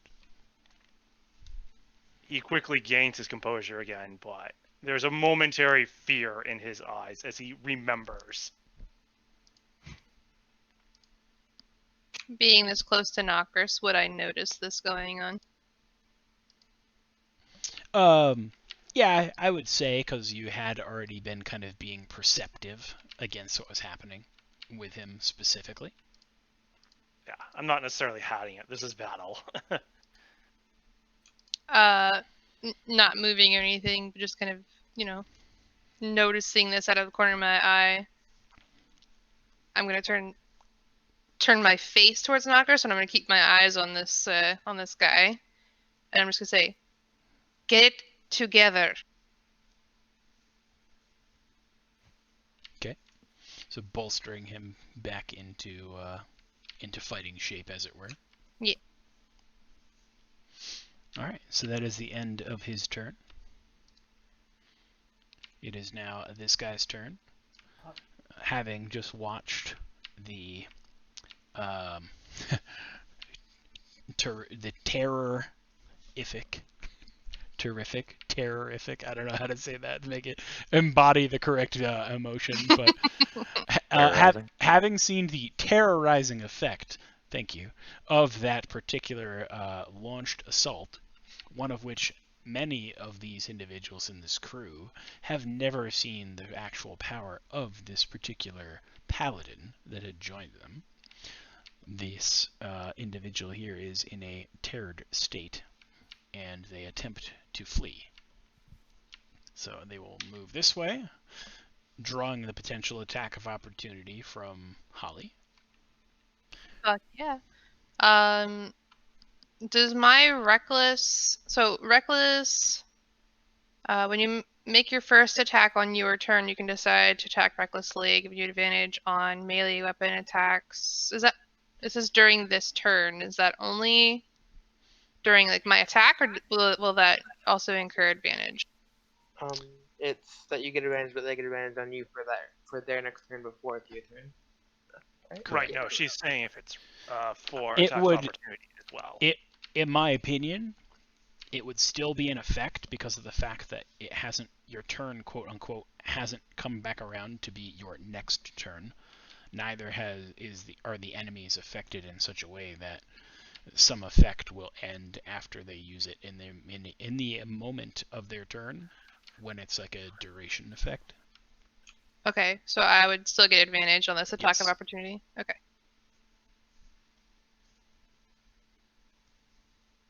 Bitch nuggets. Okay, 15 does not hit him. He continues Yeah. his flight, and Nokris, you would have the ability to attempt to hit him now. Yep. I will. After healing Holly, instead of my eyes being solely focused on him, I do have a momentary glance to this guy running away, and I do not show mercy. Yeah, you don't. Apparently You not. don't show mercy. I didn't even know I was gonna crit. Shit, Yeah, I was that's tabbed mercy out on the trying to play. make a new character in case Talia dies, and I come back in to see Knockers just As cleft long in as I twain. survive you to my know? next turn, you won't die. I can make sure of that at least. I will also burn a first level spell to smite, so that should double smite as well to 48. And add an additional 15 damage on top of that.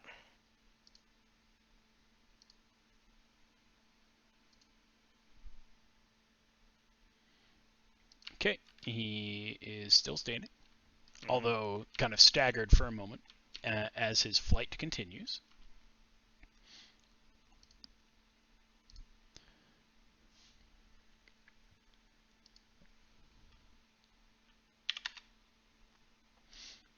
He effectively makes it to this door to the gatehouse for this tower and barges his way in. Let me remove the light blocker now so that we can see.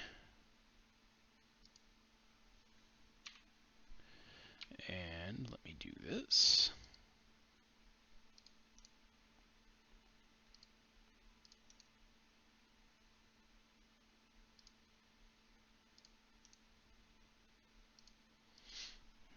Bowling into the tower's base, where a trio of zombies had been stashed, waiting for their instructions to be called forth. Where, as he breaks in through that door, quickly realizes the scene he is up against and falls backwards, prone on the ground.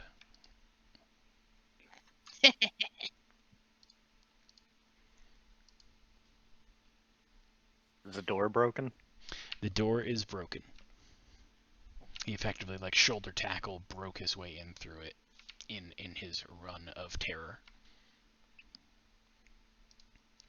Azzy, you're up.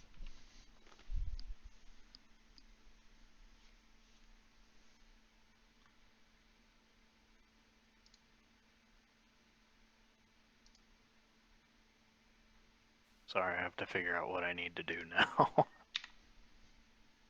There are still archers up on the ramparts here, right?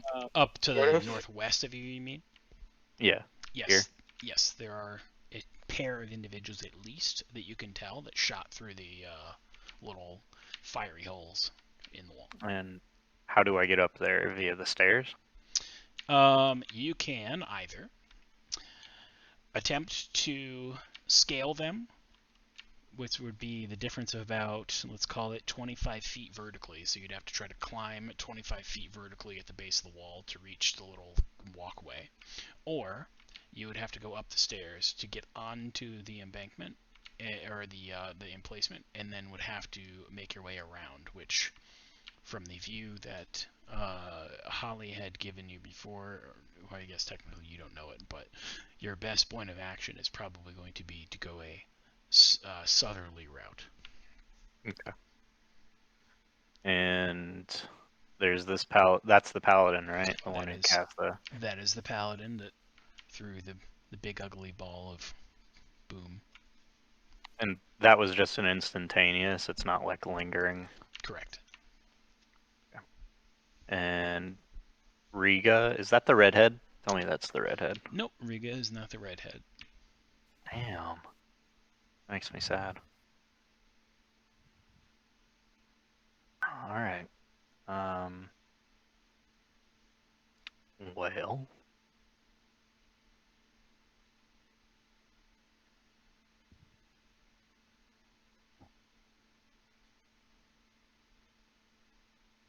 I am going to move... Does it cost me movement to move through these tents? No, we'll just say you basically skirt around the side of the tent without any real issue. Plus, let's be real, they're just like shoddy little tents. You could like cut through the fabric and just keep going through if you really wanted to. Well, wouldn't those tents be like burned down anyway? The one that's right there, yes, the tent would probably be on fire, if not like bowled over from the explosive force. So yeah, it's probably not really standing anymore. I'm gonna make my way over here. That's my full 30. Okay.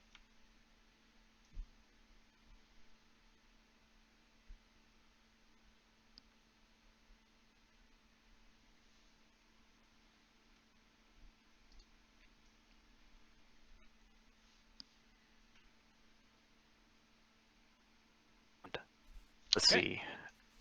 I'm gonna go ahead and take 3 strikes against Riga. Okay. Go right ahead when you are ready.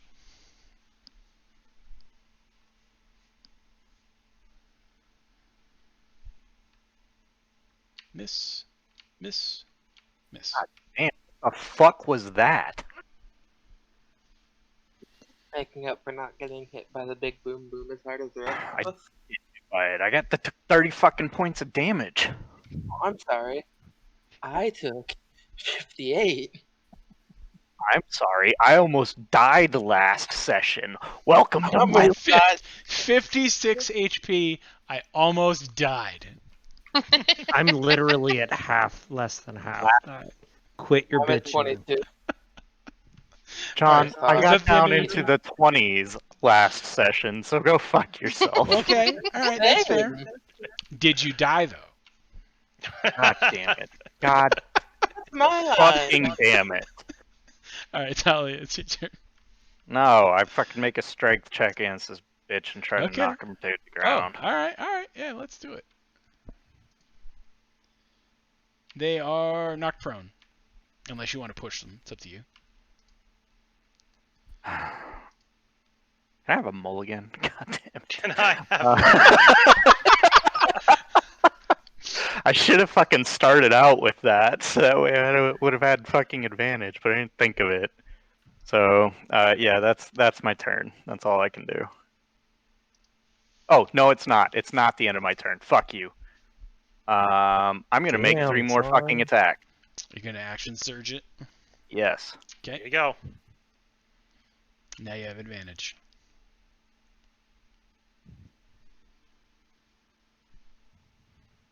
That's a hit. That's a hit. That's a hit. All right. So, what is this? 28 damage. 8, 20. Yes, 28 points of damage. Ooh.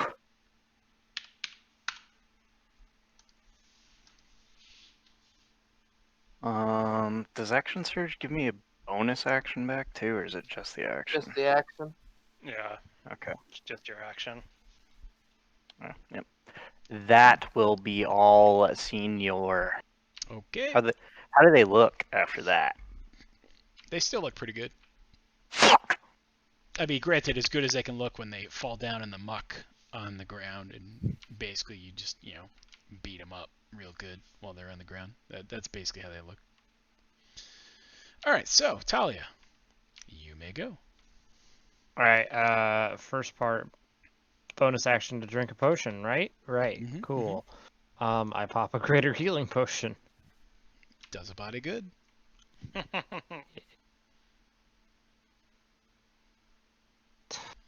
No, it doesn't do good at all. Well, it did better than nothing. Yeah, true. Those 12 HP may just save your life. You never know. We'll see. More secret.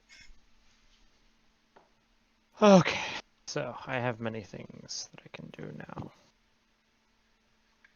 now. Who is the bigger threat here? Rhea or... You don't know. Stupid question, Paladin. 5, 10, 15, 20. I approach. Okay.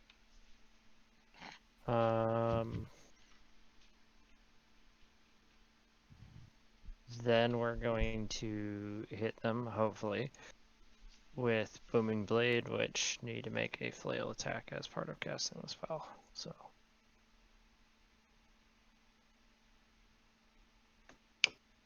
Hell yeah. Yep, Oof, you landed the hit. So that is what, 8 points of damage with the flail. with the flail. Mhm. Then booming blade, which should be 2 numbers that pop out. Yep.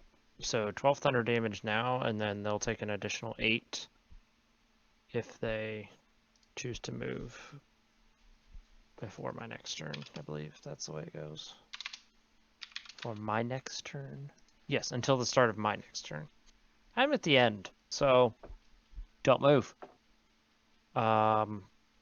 But then I would like to action surge because I'm still a fighter. So Mhm. then that just gives me a full-blown action, doesn't it? So 3 flail attacks? I mean, you live your life. You do what you want to do. And I believe Azzy is not flanking to me, so Nope. 3 normal rolls. Roll 1. Nope. Roll 2. Nope. And roll 3. Yep, that's a hit. For 10.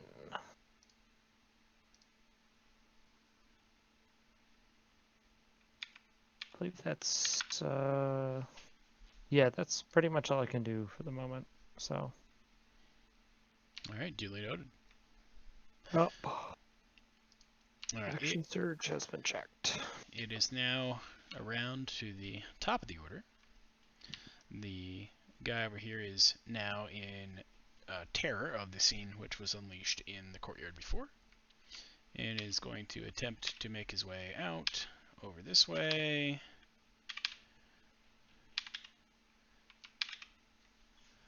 And is ready to try to leave the building. But that is as far as he's able to move in his current state. And Cowrie, you're up. First thing I do is cast Heal on Talia. Jesus. Okay. Ollie is fucking fine. And then I move over to the corner and just end my turn. I'm sorry, what now? You just got You back get 70 Jesus. HP. Damn, homie, you blew a 5th on me? Or was that a 6th. 6th? Oh yeah, that's right. Heal is a 6th now. So you now have, more life than you probably started the fight with. Yeah, I literally that would have turned into You're temp capped. HP. Yes, you- I am capped. Okay. Alright, so end of Cowrie's turn. It is now Rhaega's turn. They are going to stand, get up on their feet. And then they're going to whistle for a cab. And as they whistle, Kool-Aid Man comes banging through the door over here.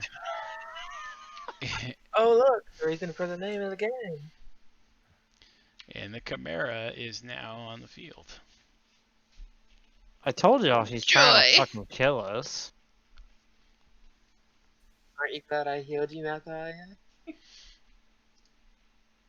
Let me get rid of the sight blocker for the inside here. 1 second. I'm too fucking old for this shit. You're telling me.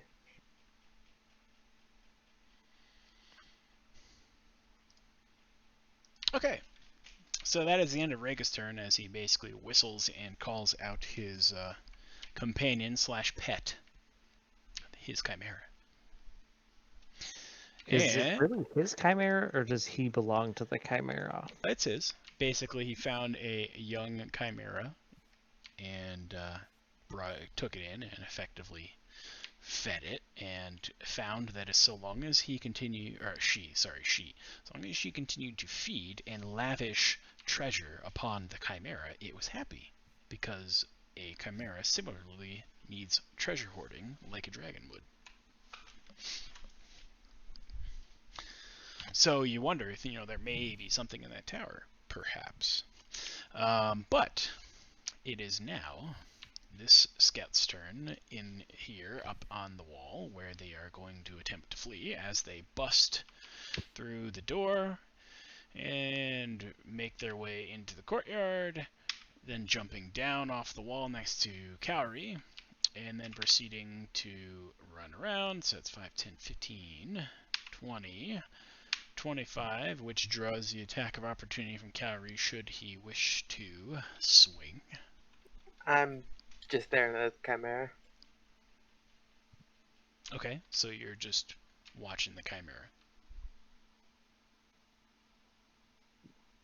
And 30, and that is as far as he can go. So they are stacking up in the guardhouse, basically trying to leave through the gates.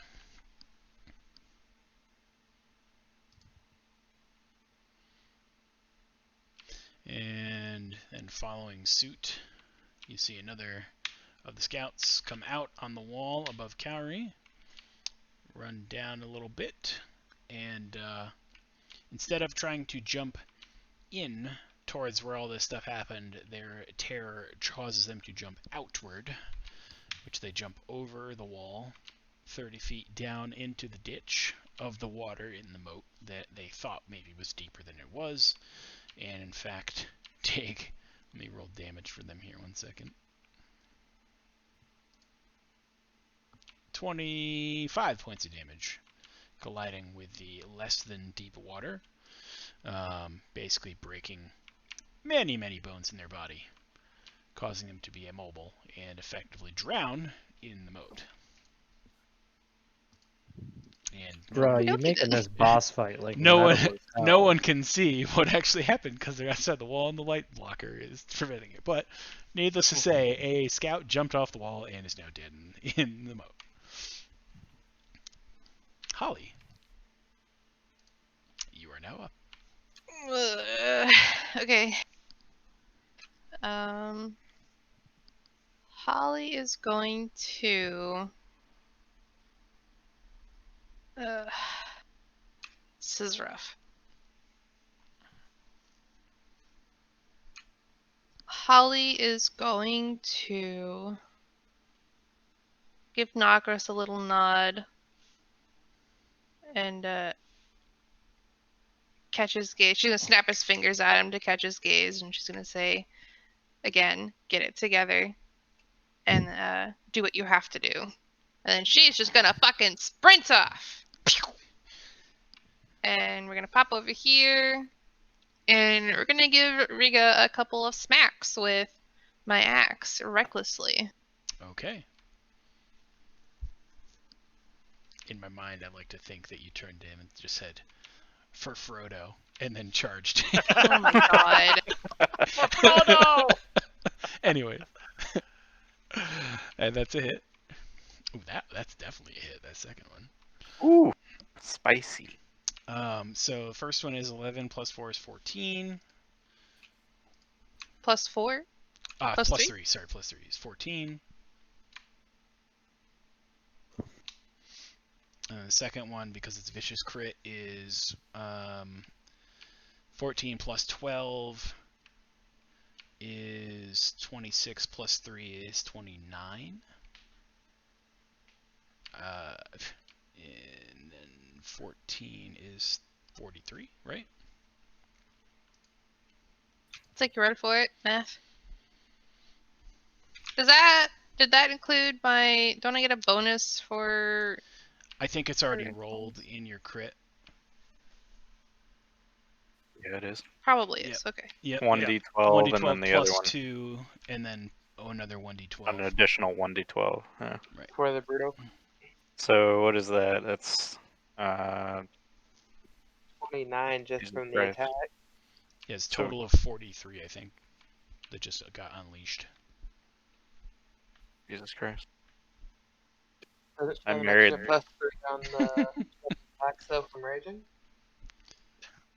I already added it. Yeah. Okay. Plus 3 to the top Okay. roll. I was Yep. wondering how you got there. I was Yep. confused. Okay. So Rhaega is pretty much in shock from the blow that was just unleashed. But effectively, she is still standing. What a hoe!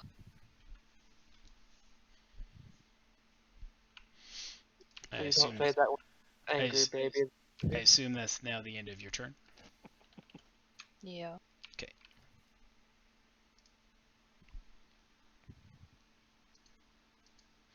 Okay, so the Chimera, sensing the distress of its potential parental individual, is going to effectively move forward and kind of, how do I describe this? Kind of step over or nudge, push Rhaega back behind them to clear them out of the way. So they are going to shift and swap spaces basically like this with Rhaega. What a hoe. And then we'll take out or enact some of its vengeance back upon Holly for just laying the smackdown on its keeper. Disadvantage. So it would just be a straight roll for John then, because he has advantage on me because of reckless. Oh, well then I'm gonna save it. Roll with advantage. Wow. Shit. You want me to help Okay. you brush those tire track marks off you there? Because, like, you got thrown way under the fucking bus. The fuck? She's at max health. Fuck you guys. Okay, so here is the breakdown. Basically, the volley of attacks from this is one attack from each head. So you get 3 attacks. And going to attack with the claws of the lion, the horns of the goat, and the fire breath of the dragon. That's fine. So here they go. Whatever. Claw strike misses from the lion. The horns of the goat miss.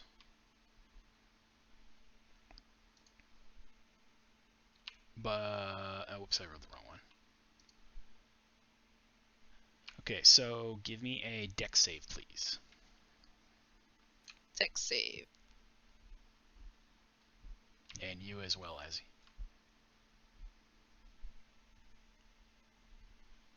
I think you get advantage, don't you, Holly, for the cool feat from barbarians? On dex saves? I think it's on strength saves. No, they're deck saves if you can see them due to the whatever it's called, like level 5 Danger or something. sense. I have yeah. advantage on dex saving throws against effects that I can see. Oh, I do. Okay. Yeah, then go ahead and roll it. Wait, what is it doing that she can see? It's Breathing fire. Oh, okay, I missed that part. I'm sorry, I'm very sleepy. I had pork and noodles for dinner. My belly is full, Understood. and I'm slowly slipping towards food coma. Okay, so Azzy, you succeeded. Holly, you succeeded. You take half damage of 30. So 15 fire damage apiece. Do I take half of that because? Well, no, it's magic. I It's guess. magic damage, yeah. And I'm actually pretty amazed that the other 2 attacks missed because it's with advantage and they have like +7 to hit. So Yeah. but that is the end of the Chimera's turn. Nokris, you are up, sir. Mm-hmm. So Harper, player to player, I'm really looking to dump a fireball right in there. Just FYI. It's alright. She's got all her health back, right? Yeah, I'm much less concerned now. I mean, shield won't do anything for a dexterity save. She's capped. It'll be fine. Just hit the wall. Yeah. You'll hit everything but That's us. pathetic. It's 20 feet, right? Grab I thought. Oh wait, yeah, no, never mind. I did 20. I'm just dumb. Yeah, I'll hit everything if I hit the wall. I thought. Okay. She's at 20 feet. Well, yeah. Well, I thought that it was like 10 feet in either direction, so you'd technically be blowing No. out piece Yeah, of the 20-foot wall. radius, not diameter. Okay. I bet. Yeah, it's one of the fun things about fireball. Big bada boom. Big bada boom. Do it. Do it. Do it. To paraphrase Megumin, explosion. Oh, trust me. It was nice knowing these There are adventures. things like that. So first and foremost, I get up in his face and I attack him. And as I attack him, I say, "Why did you do it? They trusted you. We trusted you. Arvex and Valina trusted you."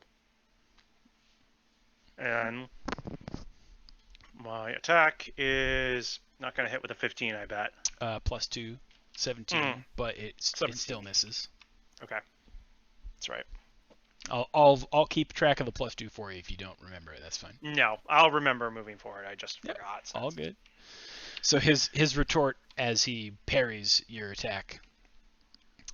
They were chaff to be separated from the husk, and so they were. That incenses me to no end, and so I burn 3 sorcery points, and I use a swift action to cast a fireball, and I am Swift action, dropping shit. it. He's so Huh? angry he went back 2 editions.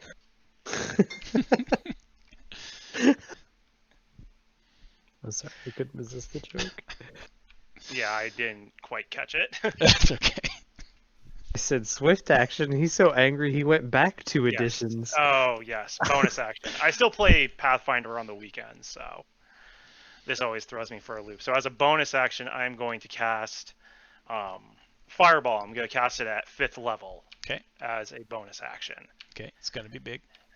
Yep. And I can get it to basically where I'll hit everyone except I will also get Talia, but everyone else will be fine. So unfortunately your spot is just not safe, and I'm a little incensed at this point. So sorry, this is gonna hurt a little bit. This might tingle. This might tingle a bit. Bigger is better. So give me a dexterity save at DC 15. Yep. 1 second. I gotta do some rolls. So we gotta roll Yep. for him first. Rhaega and the Chimera. So dex save on. I'll just say Selleck because it's I know. so silly with me at masquerading his name. But so dex save on Selleck is he failed. Dex save on the Chimera is it failed. And dex save on Rhaega, which I have to add some things here. So okay, so alright, so it has the evasion feat. So alright, so let me do dex save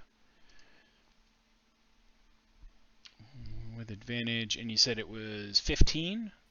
Correct. Yeah, 15. So they still failed. So their evasion did shit for him. Cool. Okay. If it succeeds on the saving throw, no damage. Okay, no, I take it back. So they take half. Yeah. So basically, and then the fireball is what, 28? 28. So 28. So they'll take 14. Yeah, half to Rhaega for 14. Which, comically enough, incinerates Rhaega in a screaming gasp as they are overcome. And then 28 damage to the Chimera.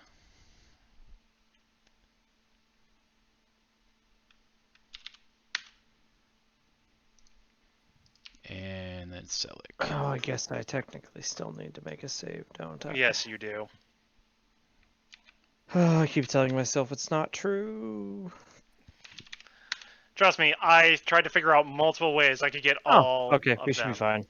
Yeah, you could just take, what, 14? 14, yes. Ah, that's not bad at all. So, I kept seeing your little marker go back Yeah. and forth, and I was like, I want to go up there, but he's gonna cast fireball, and I could take it, but I don't know about everybody else. trust me, I was looking for so many ways, but I didn't know how the wall would work into it. It was a pain in the butt. But I eventually found a way that I could do it, and it just, yeah. But with that as well, as I cast this fireball and like the heat and the heat waves and the smoke, the dust kind of clears, you kind of see Nokris, and he's no longer like this blue metallic sheen of silver scales. Instead, they are now like a crimson blood red, with hints of silver underneath them. Holly's still aroused. And Junie, for your purposes, I burnt 3 sorcery points so that I could cast the spell, and for an hour now I have resistance against fire. Yep. Damage. Sounds good. And that is my turn. Alright, so, your favorite bad guy. It's now his turn. Seeing his target of interest in front of him, he will focus his attentions there.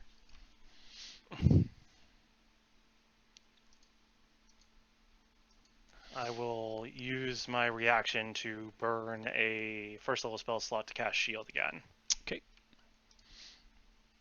I'll also be imposing disadvantage on this. Protect our main cannon. Holly, him not using on you did help Knockers. That makes it better, right? Wait, what? Him not helping you with his reaction means that Knockers is safer. That makes it okay. So as he prepares his longsword, Mm-hmm. he notes, "The day was not for you, the day was not for me, but it was for the hand that controls us all, and the fingers that it manipulates." And from that, if you want to go ahead and do an insight or history, which either you have the biggest bonus to. That's going to be insight. Okay. And whom is making this check? Sell Knockers. it. And I am. 12.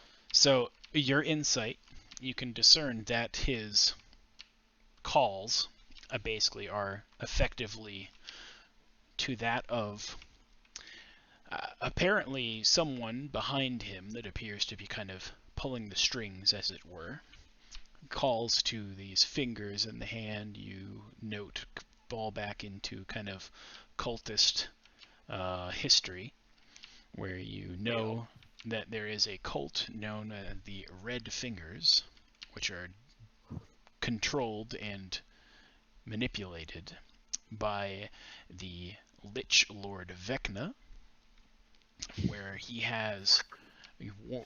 gives them boons, information, and other things for their service. But one such thing, which you haven't looked closely enough as of yet to discern, is that one of the fingers of Selleck's hand has been removed in service to his lord. Oh, okay. So, calling forth the powers granted unto him, you hear a stirring in the large tower behind you.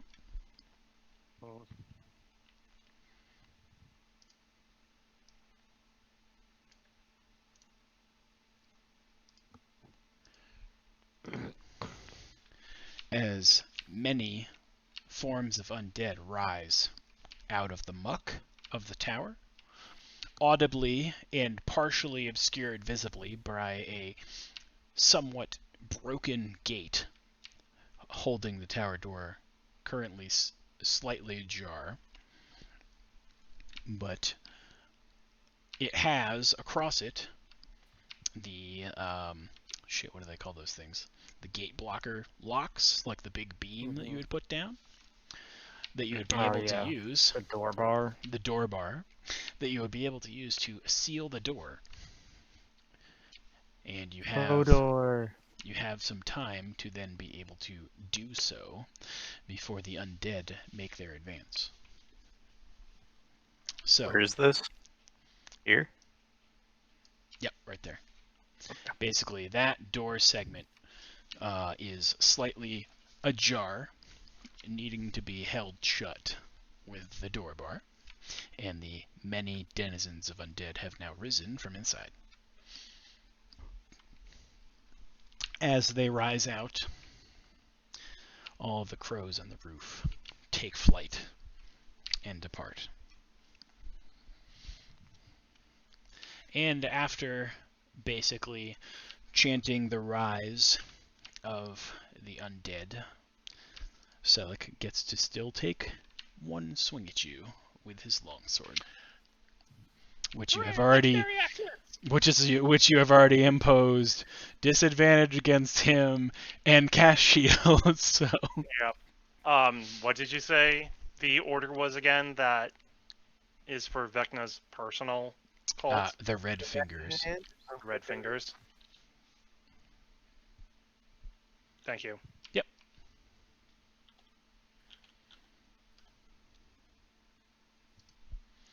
And the swing.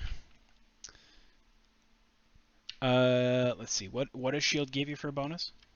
+5, so I'm at 22. 22. Okay. He still hits you. Okay. What the actual fuck, John? Are you I'm fucking sorry. kidding me? I'm sorry. His longsword attack at this particular individual, with his particular bonuses, with his particular cultist background bonus, he has a +11 to hit. Get bent. Go get bent. It's God damn. six slashing damage. Okay. So not a lot, but he definitely has a lot of hit potential. Yeah.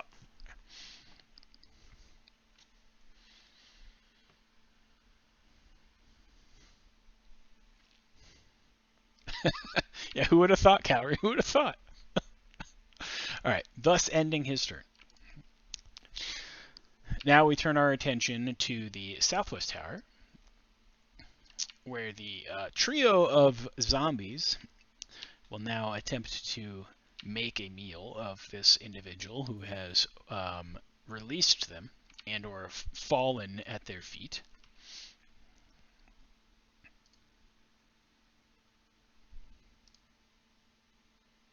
So let me just see. First one. Yeah, so basically the first one effectively smashes on this guy and collapses onto him to begin to consume him, and the other two join in. So the three of them are basically effectively held for this turn while they are eating this guy's body.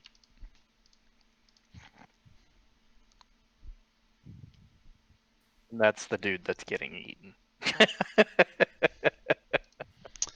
Indeed. Azzy, it is your turn. I'm gonna go ahead and break away from this combat, and 10, 15 is here close enough to close the gate. Yep, that is fine. Go I ahead and, slammed that fucking gate shut. perfect. Go ahead and give me a strength check to see if you're able to lift the heavy bar to put it in place by yourself. So you slam the door shut, but now you have to try to see if you can put the bar in place. So with a 14, you do not have enough to lift it on your own, but you have begun to lift one side and try to position it. So either someone else can try to aid you this turn to put the bar in place, or you have to effectively get one half of it in place and next turn try to do the other half without being able to move. Okay. So currently the door is held, and you have half of the bar in place. I'm assuming this ends your turn. Yeah. Okay. Talia, you're up. Alright. It's like my plans get ruined every turn. Oh wait, that's because I'm at the bottom of the initiative order. Yeah. Alright, stepping over here. And then I'm going to...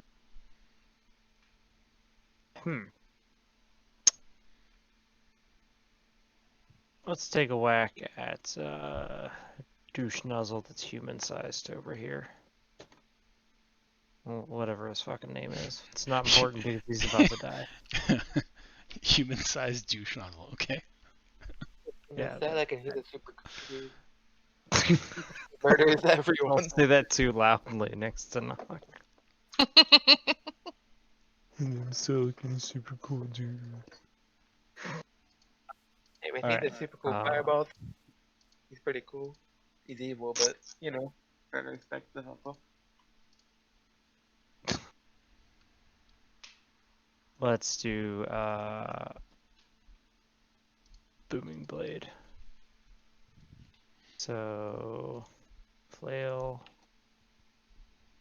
Advantage, correct? Yes. Yeah, you have flank advantage.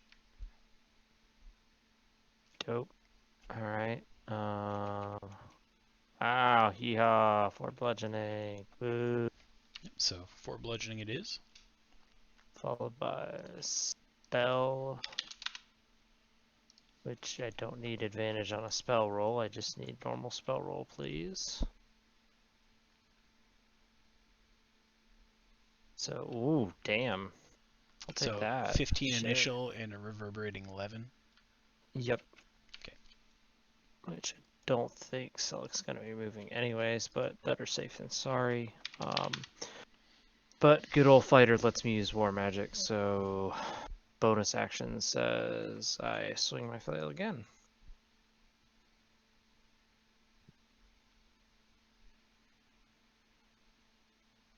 And miss. Damn. It's worth a try though. Mm-hmm. Alright, that's all I got, except for reactions. So, next person. Next one up is the scout who is out the door practically, where he will continue to hightail it out of here. Penguins are going clippy clappy. That's right. Goddamn penguins. Cowrie, you're up.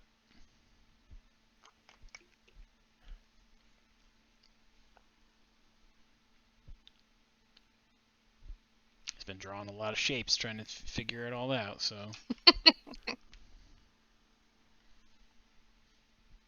I'll move to here, and then oh no. Let's see what stuff I've prepared.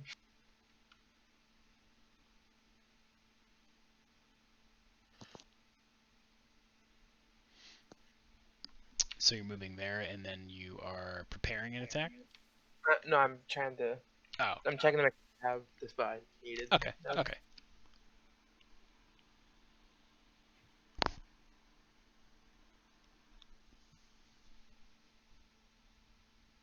Yep, I'm going to cast Blight on the Chimera. Alright.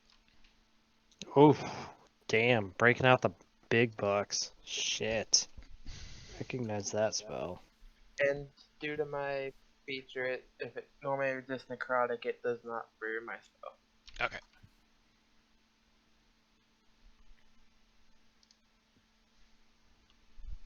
Okay, it passes the con check. So would that be what, half damage? Yep. Okay, so it takes 20 necrotic.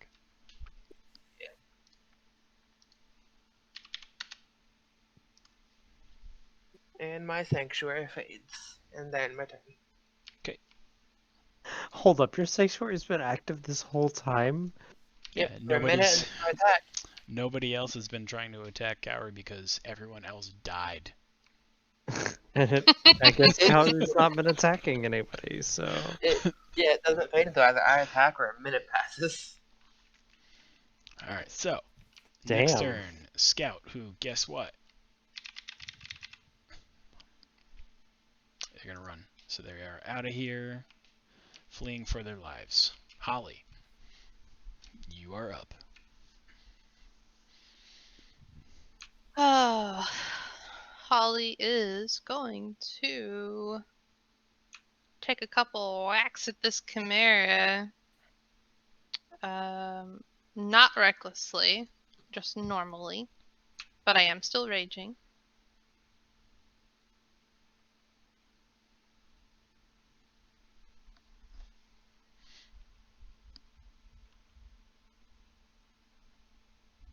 So second one is a hit.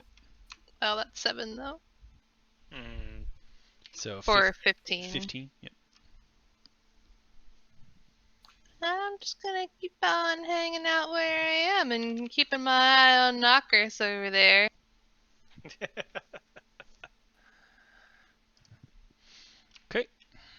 It is now the Chimera's turn. Bitch. Having noted that its keeper has been extinguished in the flames prior, it will give a somewhat bestial rage roar, whatever you want to call it, and will be under the effective advantage for the next 3 turns. So it will attempt to bowl its way through with attack through Holly and Nokris, coming towards Azzy across the courtyard. And in doing so, it will attack Holly with a claws. It'll attack Holly with a claws attack, which will hit for 11 slashing. That halved. That is not halved. That is Oh. just straight up. So if you cut it in half, it'd be 6. It will then swing its goat-like horns at Nokris as it attempts to break through the line. I still have the 22 AC. Right. So it misses. Okay. And then as it passes through, it will attempt to bite at Nokris with the dragon head as it goes by. Okay. Which is also a miss. Even with advantage, which is kind of shocking. And it will make its way onto this side and kind of stare down Azzy a little bit, as it has now made its way into the middle, and if it turns a little bit to its side, effectively has 3 heads that can look and cover both Azzy and Nokris at the same time while staring down Cowrie. And it comes to rest there in its raged state. Nokris, you're up. Okay. As a swift action, I am going to use my Channel Divinity, and I'm going to access my Vow of Enmity as a bonus action. And I'm going to place it on Selak.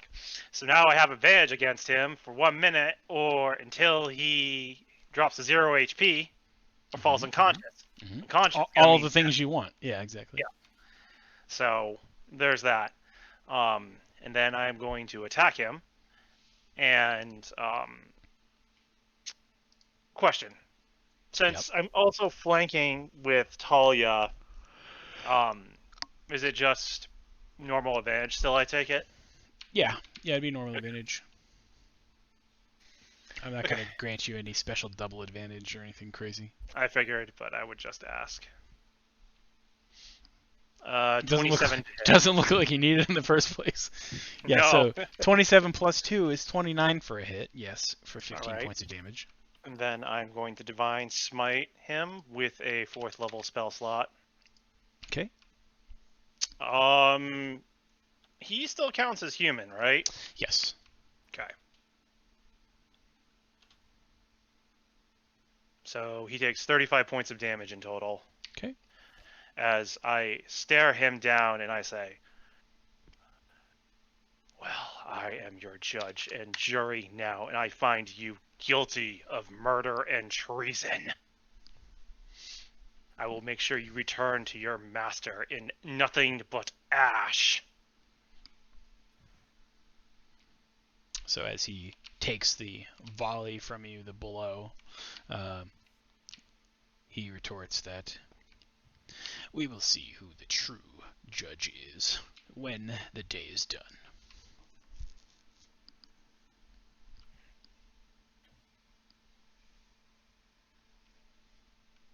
And I assume that is now the end of your turn? Correct. Okay. 'Cause I ain't moving. I get it. Alright, so now, on his turn, he is going to attempt to still call the undead. So they are going to now kind of shamble, let's call it, to stack up by the closed door. So they were going to make a big old meat pile at the doorway here. This sucks because I don't think they can see it. And it's fucking terrifying. See a lot of it. I see parts of it. They're so big. They are. I'm saying 2 of the biggies, well, half of 2 of the biggies.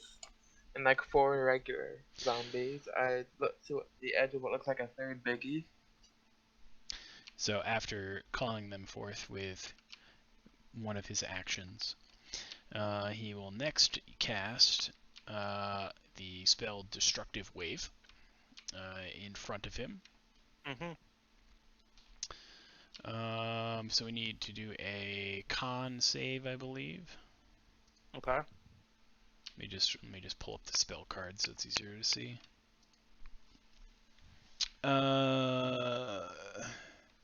Strike the ground, creating a burst of divine energy that ripples outwards within from you. Each creature you choose within 30 feet from you must succeed on a Constitution saving throw or take thunder damage and radiant or necrotic, depending upon your alignment, or be knocked prone. Oh, and be knocked prone. Okay, so basically he's just gonna fire that forward 30 feet in a straight line in front of him.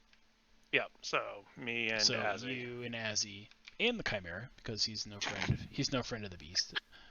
Okay. So go ahead and give me some con saves. Prone chimera is the best kind of chimera. 11. I can get down with that. Yeah, on a So Azzy, you passed. Knockers, you did not. The Chimera did not. So alright, so anyone that is hit that failed will be knocked prone. Right. And then let me roll the damage here.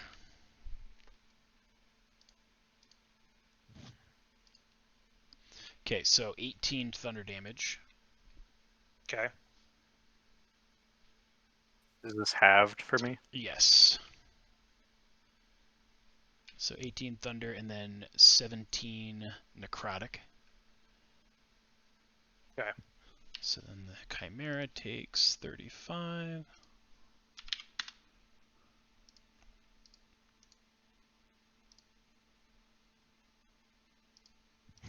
And it's a big prone baby.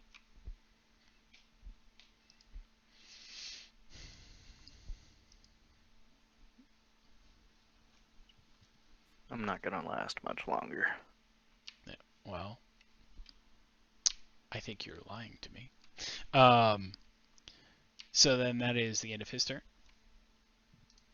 The zombies, having now finished their meal, are going to begin to make their way out. 15, 20, 25, 30. 10, 15, 20, 25, 30.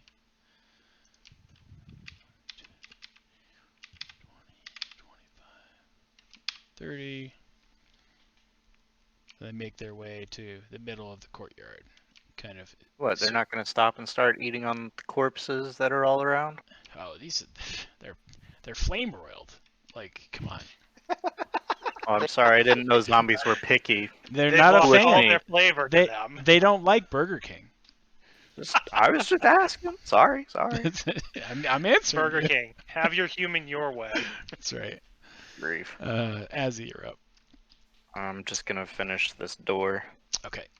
So you get the bar in place and hold it fast. I'm also going to. Does that consume my action? I take it. It can consume either your movement or your action. And I'm going to let you choose which, but I'm pretty sure I know it's going to be your movement, and you're just going to attack. I would like to. Yeah. Okay. If that's the case, then I'll go ahead and turn around, and I'm going to try to lock down this Chimera a little bit more. Okay. Do I have advantage for these? It is prone. It's knocked prone, so A, you have advantage because it's knocked prone, and B, you have advantage because you're flanked. You're flanking with 2 people currently, so that's a hit. I did only go through once. That's a hit. And a hit. Okay. So 19 damage. Also going to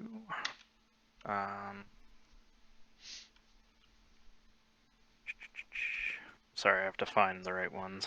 It's okay.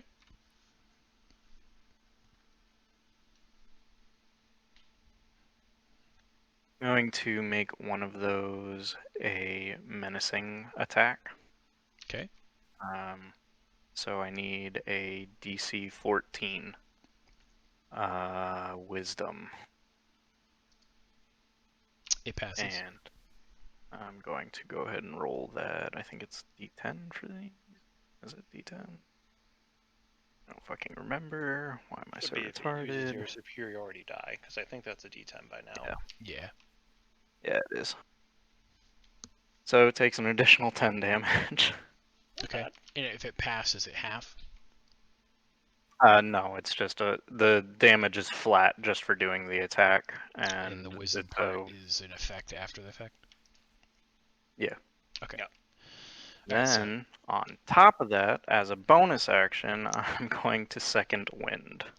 Okay. I'll hold a moment here for you. Would you like to still second wind if you killed it?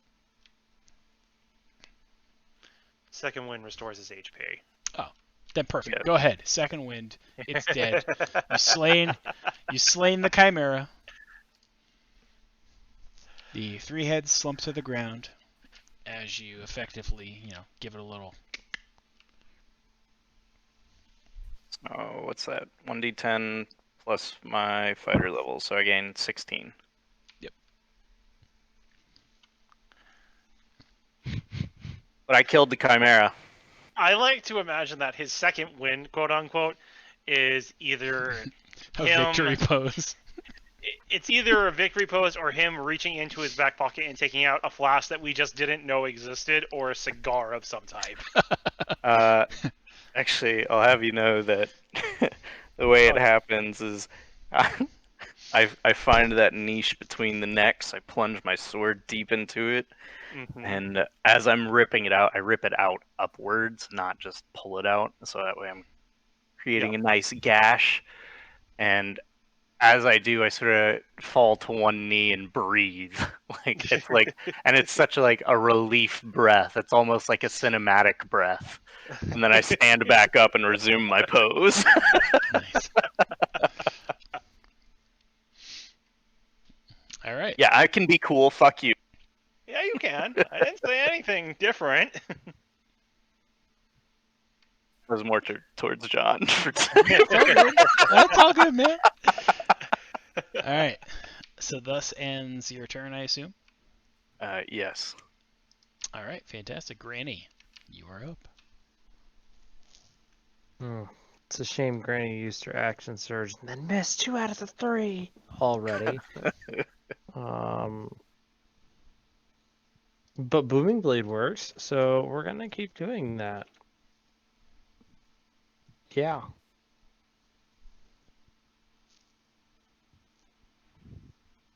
The flail first. Definitely. Yep, that is a hit.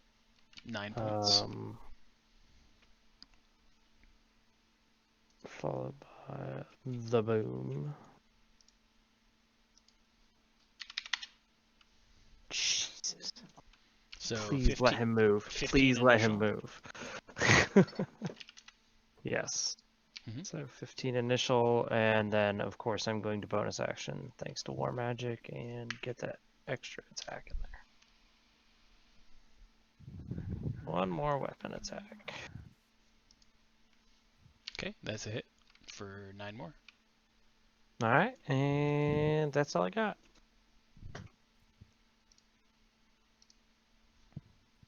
There's nothing tactical or fancy about this. Talia just wants this man dead. It's a lot of thwacking. All right, Yeah. so Cowrie, you're up. Be sure. Did Ozzy finish with the door? Yes. Yeah, Yes. he consumed his movement to get the second half of the bar in place. I'm gonna use my bonus action to healing word myself first.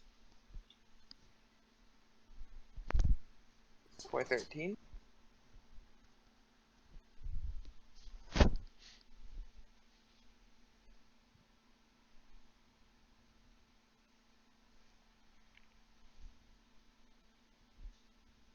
And now I'm gonna try and hit this zombie. The one in directly in front of me. Calorie, you've got no chill.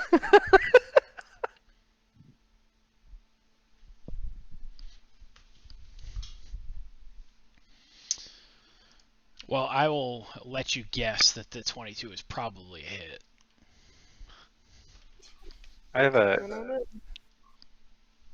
No. question. Do the zombies look like they're the Merkel zombie that fucked me up last time? Well, I mean, potentially, yeah. I mean, Fuck. if you look close enough, you may be able to see, marking on their forehead. Since I'm right up against one, do I see a marking? Of course you do.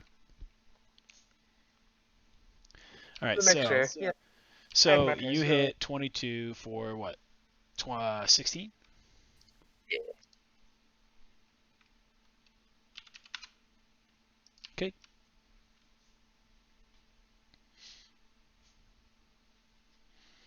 I assume that's the end of your turn? Yeah. Okay. Holly, you're up. Alright, I'm gonna dash over here, seeing that Azzy has taken care of the door and there are no longer massive zombies trying to come at us and eat our face. And I'm going to reckless attack this motherfucker that keeps hitting Holly's Nokris.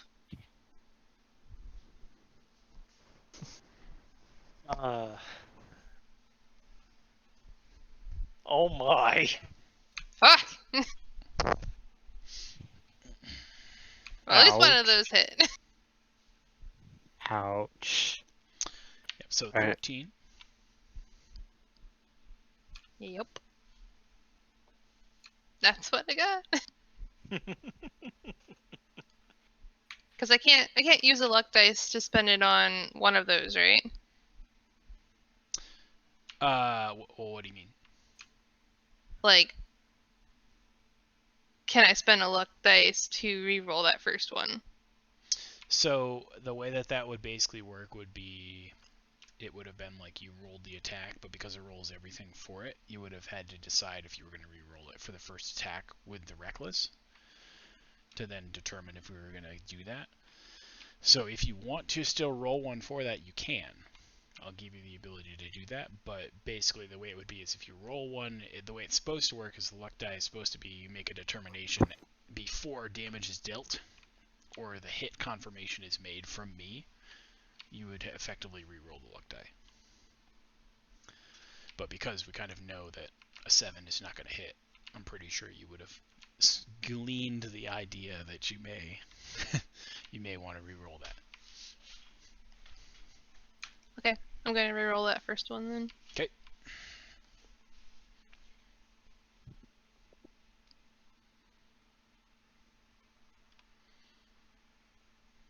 And it is a hit. Cool.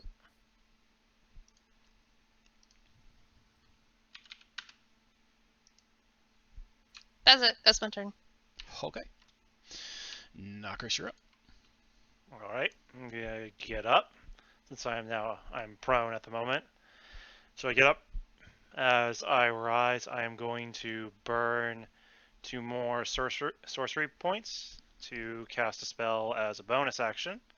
Now I'm going to cast Cure Wounds on myself. Mhm. I'm going to cast it at 4th level.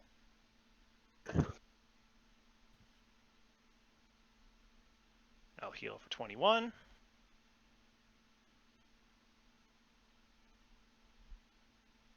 And then I will continue my attacks on him.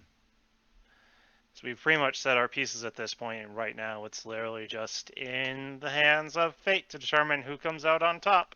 Mm-hmm. That 10 ain't gonna or actually I do have advantage, that's right. Yep. Okay, I'll just roll it again since just I roll. completely forget. Yep. 24. Yep. Plus 2, 26 is a hit. Mm-hmm. And then I will burn a 3rd level spell slot to Divine Smite, because there is no chill on this train.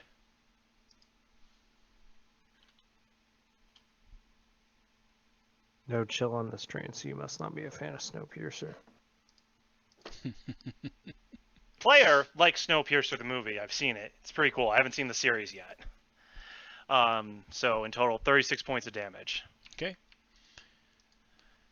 All right. So, please describe to everyone how you would like to end this particular being's life. So as I stand up and I heal myself and I see he's looking ragged, I first go for his legs to basically cut his knees out from underneath him to kind of force him to kneel. And as he does this and I just look at him,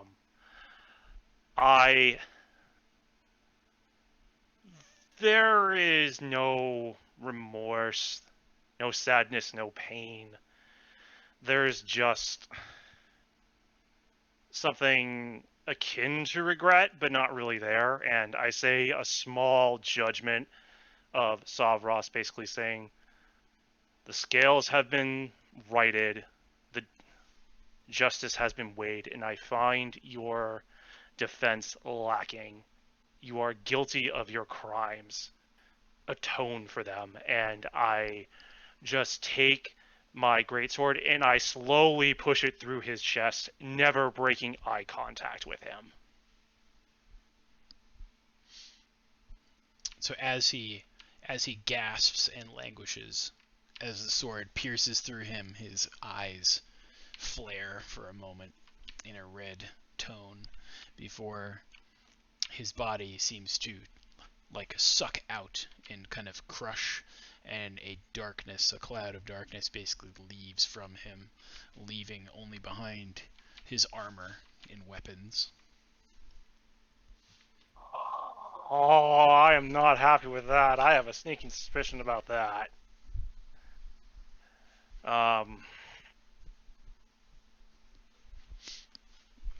But where once there stood the man that you sought to kill, now remains a pile of things. Yeah, but are the undead still up? So, Probably. Not to ruin the moment, but I'm up. Yeah. from inside the tower, the shambling and the shaking and rattling of the door has quieted. There does not seem to be anything continuing to press upon and exit from the door, as it is held fast. The undead crossing their way across the courtyard have seemed to lose their interest and begin wandering back around in any which direction, heeding you no potential attention at all unless they happen to run into you. Oh, thank God. But we've still got 3 to deal with. Yep. You still have 3 floating around. So I still have half my movement, correct? Mm-hmm. So as much as I would like to take this time to maybe deal with some things, I have still pressing matters, and I move 1, 2. I move 15 feet to be there so that I can be ready to deal with this, since a paladin's job is never done but to deal with the next biggest evil at the moment. Indeed. And so ends your turn. Mm-hmm. So now this zombie's turn, and he is going to shamble his way over here and find his way towards the door to Azzy, where he will attempt to hit Azzy. And miss with an 8. Thus ending his turn. Next zombie that is up. This guy here is going to maneuver in this direction, going this way, where Cavalry now can draw an attack of opportunity.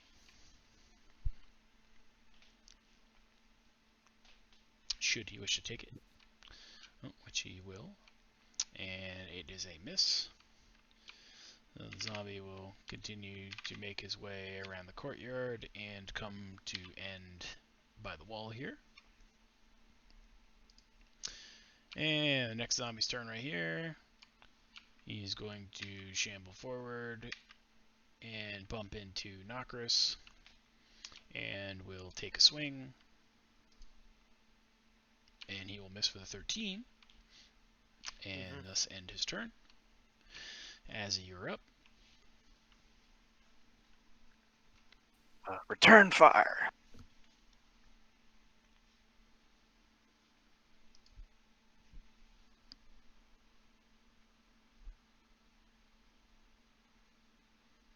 Okay, so 2 hits for 20 damage.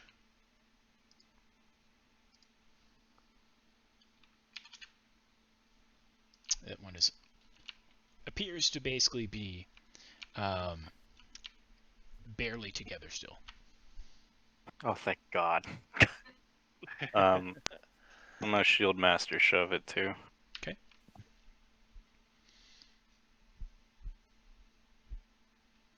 Or not. You know, that's fine. That's cool. Well, it rolled a 5, so it barely passed on your shove.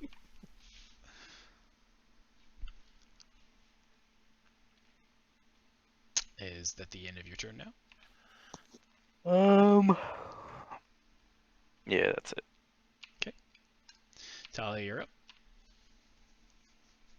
Alright, assuming things you're are dead still for here? the most part. Yeah, I'm like, Trying to bring it to conclusion here pretty quick. There's only 3 targets left on the field. alright, 5, 10, 15, and then we're gonna booming blade that bitch.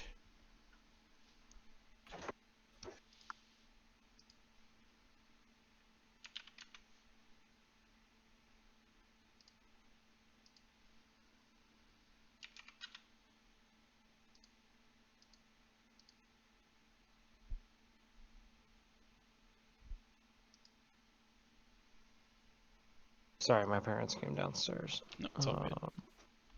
So, flail roll. Mm-hmm. I Hit for hope 5. is good. If I miss the zombie with an 18, I got some fucking questions. Although then again, it could just be that zombie that Azzy was fighting. And then booming blade time. So 7 initial and potential 18 reverb. Yep. With bonus action to make an additional flail swing because Eldritch Knight.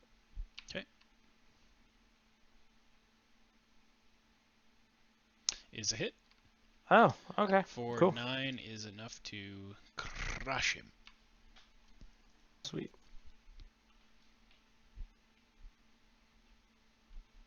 And I assume that ends your turn? Yep. Okay, Kyle, you're up.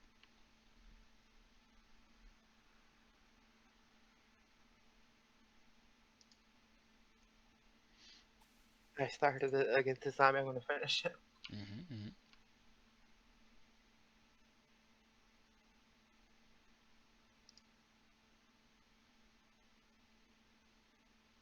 That is a hit for 17, right? Is it still standing? You pound it into the ground. Okay, then I'll move the hero the rest of my movement and then my turn. Holly, you're up. Okie dokie.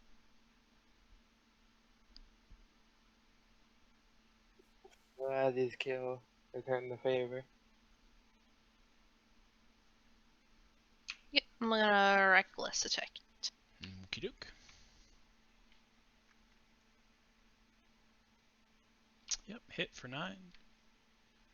And hit for 9 more, or 12 more. So yeah, it's very much toast. It only had 2 HP left. Of fucking course. So, thus, the tower is freed from occupants once more. No, the crows are still here. No, they fucked off. There's a shit ton of zombies in this tower. No, there's not. You see them Okay. currently on your map, but I just didn't get rid of them yet. It's fine. Okay. Real glad I didn't have to fight those now that I saw how many there were. Yeah, I wasn't about it. He said summoning zombies, you have the opportunity to stop it. I was like, nope. I was hoping it was going to be a bigger stand with that, and that's why I brought the 3 zombies to try to attack you at holding the bar, so that it would kind of really become the hold the door situation. But yeah, it worked out where that wasn't needed anymore because everyone fucked the shit out of Selleck real good. So.